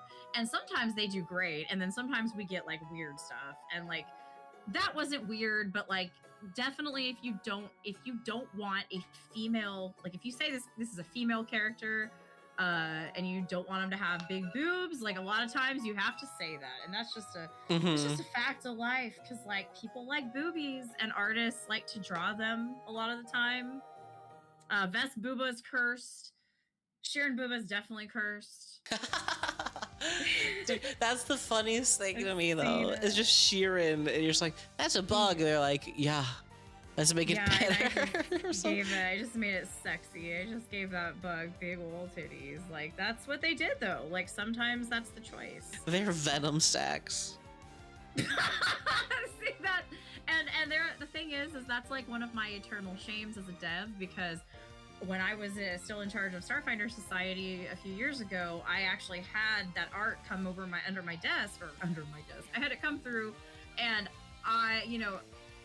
Starfinder and Pathfinder Society are actually some of the busiest jobs at our company, because you have the craziest schedule of everyone. You have like, in some cases you're publishing like 2 scenarios a month, so there's just so many things that you're constantly looking at. Like the production schedule and cycle is really short, and you have a lot more. Whereas if you work on APs or rule books, you have a slower production cycle, but the books are longer and there's typically a lot more content, so it's more complicated. So it's just like there's trade-offs. But I was approving a lot of art, and sometimes art orders would come in late and I would miss them, and this is probably what happened, but I let it get through and I didn't notice it until I had marketing telling me that there's a question on the forums about a Starfinder scenario. And I was like, okay, what's the question? And I go and look at it, and it's like, so why does the Sheeran have breasts? And it's like a picture of the Sheeran in like boob plate armor. Oh no. And I was like, oh shit, I didn't see that somehow. So that got through. So that it does exist. That art is out there, and it is cursed. And it happens. And I guess that could just be her venom sacs. They make big Sheeran. No! Like that's how they lure you in. Oh my god. It's like in Metal Gear Solid where they're like, she's like naked because her skin is like, she needs it to breathe. And it's like, oh my god, just stop. You're horny. Nah, we're gonna go Yoko Taro with it. Her ass is out because I want it to be. Her ass is out. It's like she just has tits because the artist did it and I didn't catch it. So like, true fact. That is what happened. I love that the most. If you ever commission art of a Sheeran or a vest or whatever, if you don't want boobs, just tell that artist, don't do it. Anyway, that's thanks for coming to my TED Talk. No, this is important lore. Yeah, absolutely. I mean, look, I don't want to turn into like Starfinder's Ed Greenwood and like go on record about like, you know, Sheeran boobs. Like we don't need that. Nobody Listen, it's good that. content. It's good content, but like I don't need to get that call from my boss. Like listen, you don't need Thirsty calling you up at one point. I want to go watch Beetlejuice after this. I don't want to have to get on a phone call with HR, okay? Like, we can't. Man, I see that, and I'm like, sometimes I yearn to just be that free. I'll say be like, free. Just like, I'm gonna say the most cringe-ass shit about my own game that I work on, but then I think about my coworkers, and I'm like, I can't do that. I can't. And also, that man is probably, there's like deep problems there. Obviously, I'm glossing over that, but like, just laughing about the absurdity of that there is this creator for this game that just is talking about that online. Reality is great. Anyway, it's pretty absurd out there, y'all.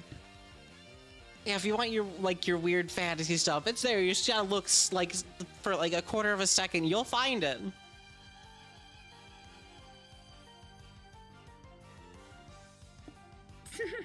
Make an alt account and say all your canonical curse shit. Yeah, exactly. Just like make a burner. I mean, for all we know, that already exists, you know? Oh no. Just saying. Just say it. Just say the horrors in your mind and be like, Joe, this is how it works. Sometimes on Discord, I'll be like, I'm stressed about something, or I'm like, something is weird and I want to talk about it, or I'm more likely what it is I see people talking about the playtest and I'm like, I want to say something, but I don't want to influence feedback. And so like if you see us all, if you're like Starfinder fans and like players, and you see us all being really quiet right now on social media, it's mostly because we don't want to influence the playtest, but like we desperately want to say like we agree or like explain it or be like, no, it should be like this or whatever, but we can't because we don't want to like ruin our data. Mm-hmm. But so people will ask me like, can you just send us gifts? And so it's like, what do I even send? So sometimes it's just like the most unhinged gifts that are like vaguely interpreting how I feel about the feedback and like what I want to say. Because I remember talking to Dustin about that in chat, because I was like, I had a question about something to playtest, and you just looked at me and he was like, I can't answer that because I don't want people. Yeah, and then like so my question got answered like in the most recent errata for the 2E Starfinder thingy. Yeah. I'm like, okay, that works. But like, hey, at least we can say something now, because like for a long time we couldn't say anything, and like we this OGL like shit happened, and we knew that things were changing and evolving very quickly, like within the company and like outside of the company, and we knew stuff was happening, but we couldn't talk about anything. And there was time that we were ramped up working on this and couldn't talk about it for like months. And so I'm just glad we can talk about Starfinder 2. We're already in a better place, but it feels like just as much as we can open the floodgates, now there's like, oh wait, I can't talk about that because that's like unannounced. And like, oh wait, I can't talk about that because that's like NDA. And it's like, it's frustrating. Oh yeah, so xenometric androids. I see more questions in chat. I see that is I can't comment on it, but I know that is something we've talked about in our meetings as something that we think is cool in the game, and it's been a thing that has a lot of engagement on surveys, and we do pay attention to that shit, like what people have said in surveys, as well as like Hephaestus data. Like we have several really cool community members who give us data like, here's what people made characters. Here's like what all ancestries people chose. And these are like Starfinder 1 species too. So we have all that information and we're using it. So yeah, that's one of the things we know people like is xenometric androids, which are androids that look like other species.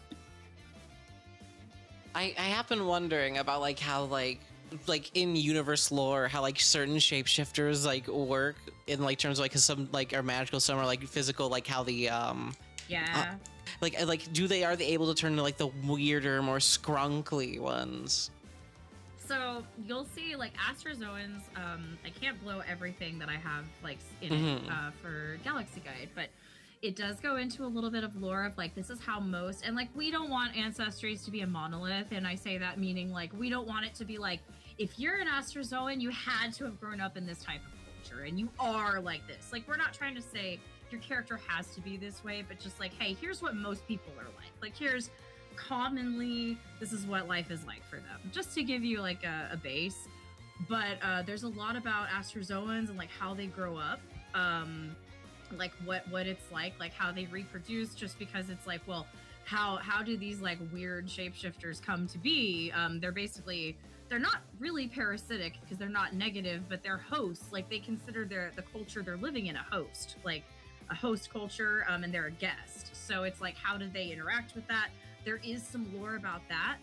There's also in Starfinder 1, Astrazoans could turn into humanoids, but I always longed to be able to have my Astrazoan be like an animal or even look like a robot or something. And there are some really cool feats that Dustin came up with when he wrote the new Astrazoan that allow an Astrazoan to be to mimic a construct or to mimic an animal. So there's going to be a lot more options there. I need that in my life so bad. How I know, construct? I'm Like, what do you ready to play one, mean? too. Like, how does it even work? Ah! Yeah, and it kind of explains it, and some of it does get left. Like with Starfinder, we're never gonna explain every single little mystery. Like it's like with Zonshalin. Like we say, Zonshalin is a composite deity. Like they did the fusion dance. Like they self-sacrifice for each other. But they also both still exist because people believe in them. This is a divine mystery, right? Like there's things that we don't want to explain, either because we want it to be mysterious, it's a science fantasy game after all, or because we want to give leeway for a GM to describe that and explain that in their home game. Because like we as Paizo, like we're going to give you a setting, but we know that people are going to homebrew a little bit and they're going to want to like connect their own characters to stuff. So we want to leave some of that like in your hands, so we don't explain every mystery. But with Astrazoans, it does go into it a little bit and explain like how do they do that. Oh, it's like they might hold they get implants and they can, because they manipulate, like they're not magic, like they're completely like somatic shapeshifters. Like they just can move, they're very flexible, they can move their organs, their bodies, so they just like move this. There was actually this book I read. Dustin had already written Astrazoans and I had already like been obsessed with them, but there's a book I read called Someone to Build a Nest In that I highly recommend. It's a short little read. It's like this cozy horror romance, but it's also like an ace romance. So it's a cute little book, but the main character is a shapeshifter and she is a like very visceral, like literally reshuffles her organs and skin and bones shapeshifter, and she carries like objects like that. So I was inspired to lean more into that when I was developing Dustin's Turnover, because I read that and I was like, that's really cool, I like that idea. So that got a little bit of that inspiration went into like just the development of Astrazoans. But yeah, like there's gonna be, whenever possible, we're trying to use that extra word count to just really like get into the juicy details a little bit and explain things, but we can't explain everything because, you know, there's got to be some mystery, right? Like even in real life, we don't know everything. I kind of fuck with that super extra hard. Like the whole like weird shape-shifting thing. That just like it's appeals cool, to every part of me. Yeah, I feel the same way, and that's why like I'm so excited about it. So like definitely look forward to that. I'm ready for that to come out because I want to reprise my character. Like I want to play a character or like a clone of that character because like she was so fun, and everything to play that character and more characters is like in there by design. Are they like in a book that like has been announced yet, or is it like still like hush hush? Oh, this is Galaxy Guide. So Astrazoans are coming out in Galaxy Guide, which will be next year. Spring, I believe. Like we're kind of being a little cagey on dates just because we are like so busy with, you know, so many of these things we have going on, and we don't want to overpromise. But it should be like around PaizoCon time. So like April, May is usually when we do our spring release, and that's when Galaxy Guide will be coming out. So you'll actually have that even before you get the core book. Like you'll have the play test, you'll get like our first setting primer book, and you'll have that. You can even use that with your Pathfinder games, and then the drop will start. Oh, you don't even understand how much I can't wait now. I need that in my life so bad. The Astrazoan, like, this is my new favorite thing ever. I'm gonna steal that for the rest of forever. Yay!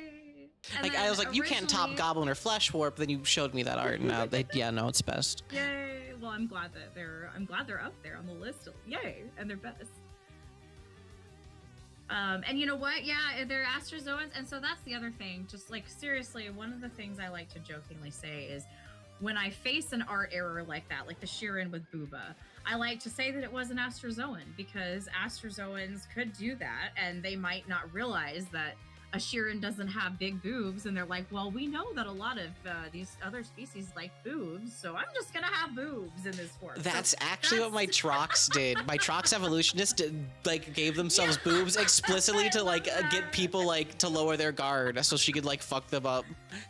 Yes. Oh my god, that's so funny. Yeah, I could see that happening. That's the kind of thing that we probably wouldn't actually print like an NPC doing, just because it's a little bit too more like adult. Because we know like generally we're like mostly it's adults that are playing our game, but there are kids, and we don't want to go too far. But like in terms of a game I'm playing, like yes, like that is a perfect character, and like that's what I will imagine if anyone ever points out a weird discrepancy in the art. It's like, well, that was just an Astrazoan.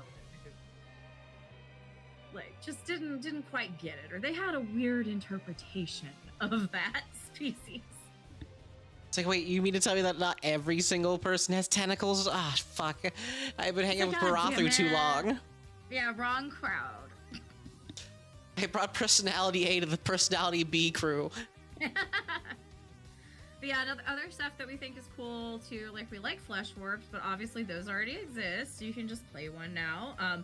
We like oozes, like ooze people or something that we've talked about. Like, I don't know. These are things that I can't. Sorry, that's my alarm. Those are just ideas that we think are cool, like on the Starfinder team. So yeah, we like weird. We want to do more weird alien stuff because there's never enough of that in a space game. Oh shit, was that your alarm for like oh god, it is 9 o'clock. Yeah, that's just, I'm okay right now. I can go for a few more minutes, but I was just trying to keep an eye on the time. Oh no, you're good. I just forgot because I got so distracted just chatting. I know, I've been having a fun time. Yeah, that's why I said it, because I was like, I'm gonna get really in the zone. The Astrazone. The Astrazoan. And yeah, there's already things that I like have a note about that I'm like, when this book comes out, we could, if Phoebe wants, I could come back on the show and we could talk about this, because there's things I want to say that I can't, but I could talk about later. Like, but yeah, no, it's so exciting. Like, thank you for having me today, because this is like, I've just enjoyed getting to gush about Starfinder and just like talk. Getting to talk about Draconeer was really cool, because that's, you know, it is one of my other like big interests.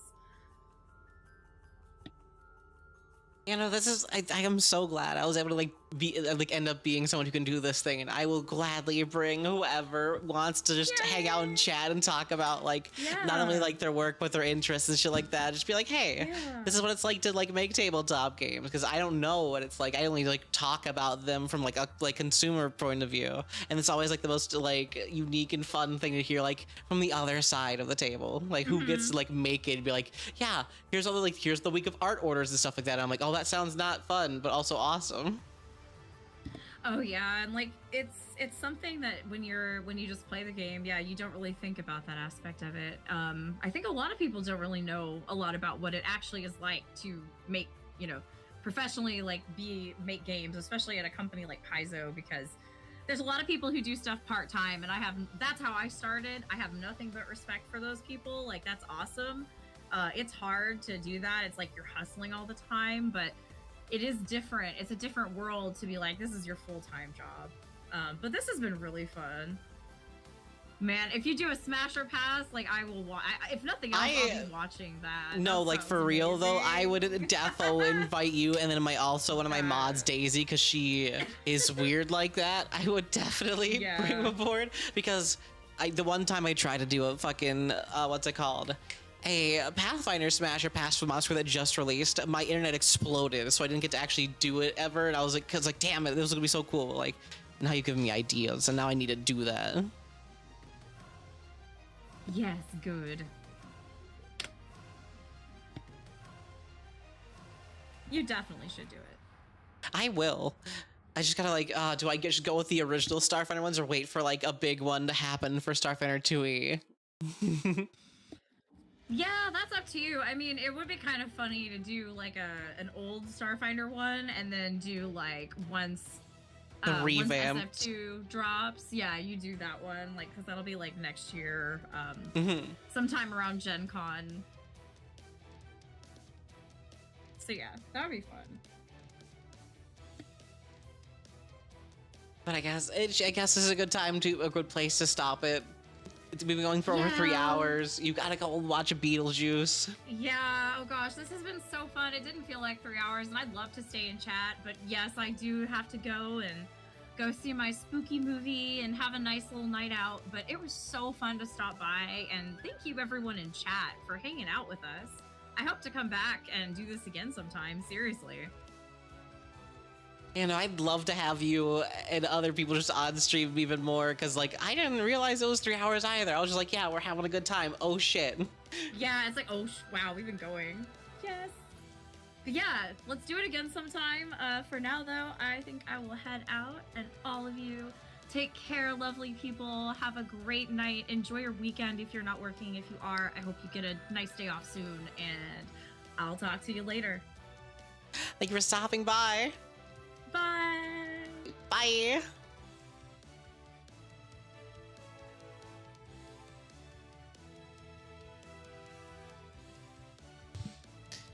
Well, seeing as we've been going for a good 3 hours, I think it's a good place to end the stream for tonight. I think we're gonna go right into a streamer that I follow. They are currently going through the Pathfinder 2nd Edition, Adventure Season of Ghosts, which I have heard nothing but great things about. And this group is a pretty awesome group. They have a lot of awesome art, really fun characters. And we're gonna raid into them. Ow! Really had to go one last fireball? I'm glad it did no damage. But thank you all for stopping by. I will see you all on, on Monday. We're going to be going and talking about more either Chansha or War of the Immortals, because they literally just dropped like a bunch of shit about War of the Immortals on the Paizo Live, and also about the new class archetypes that are coming out. So we're probably going to talk about that and some Chansha, a little half and half. But yeah, that'll be all for tonight. See you guys next time. Bye. I'll put the stream raid message in chat.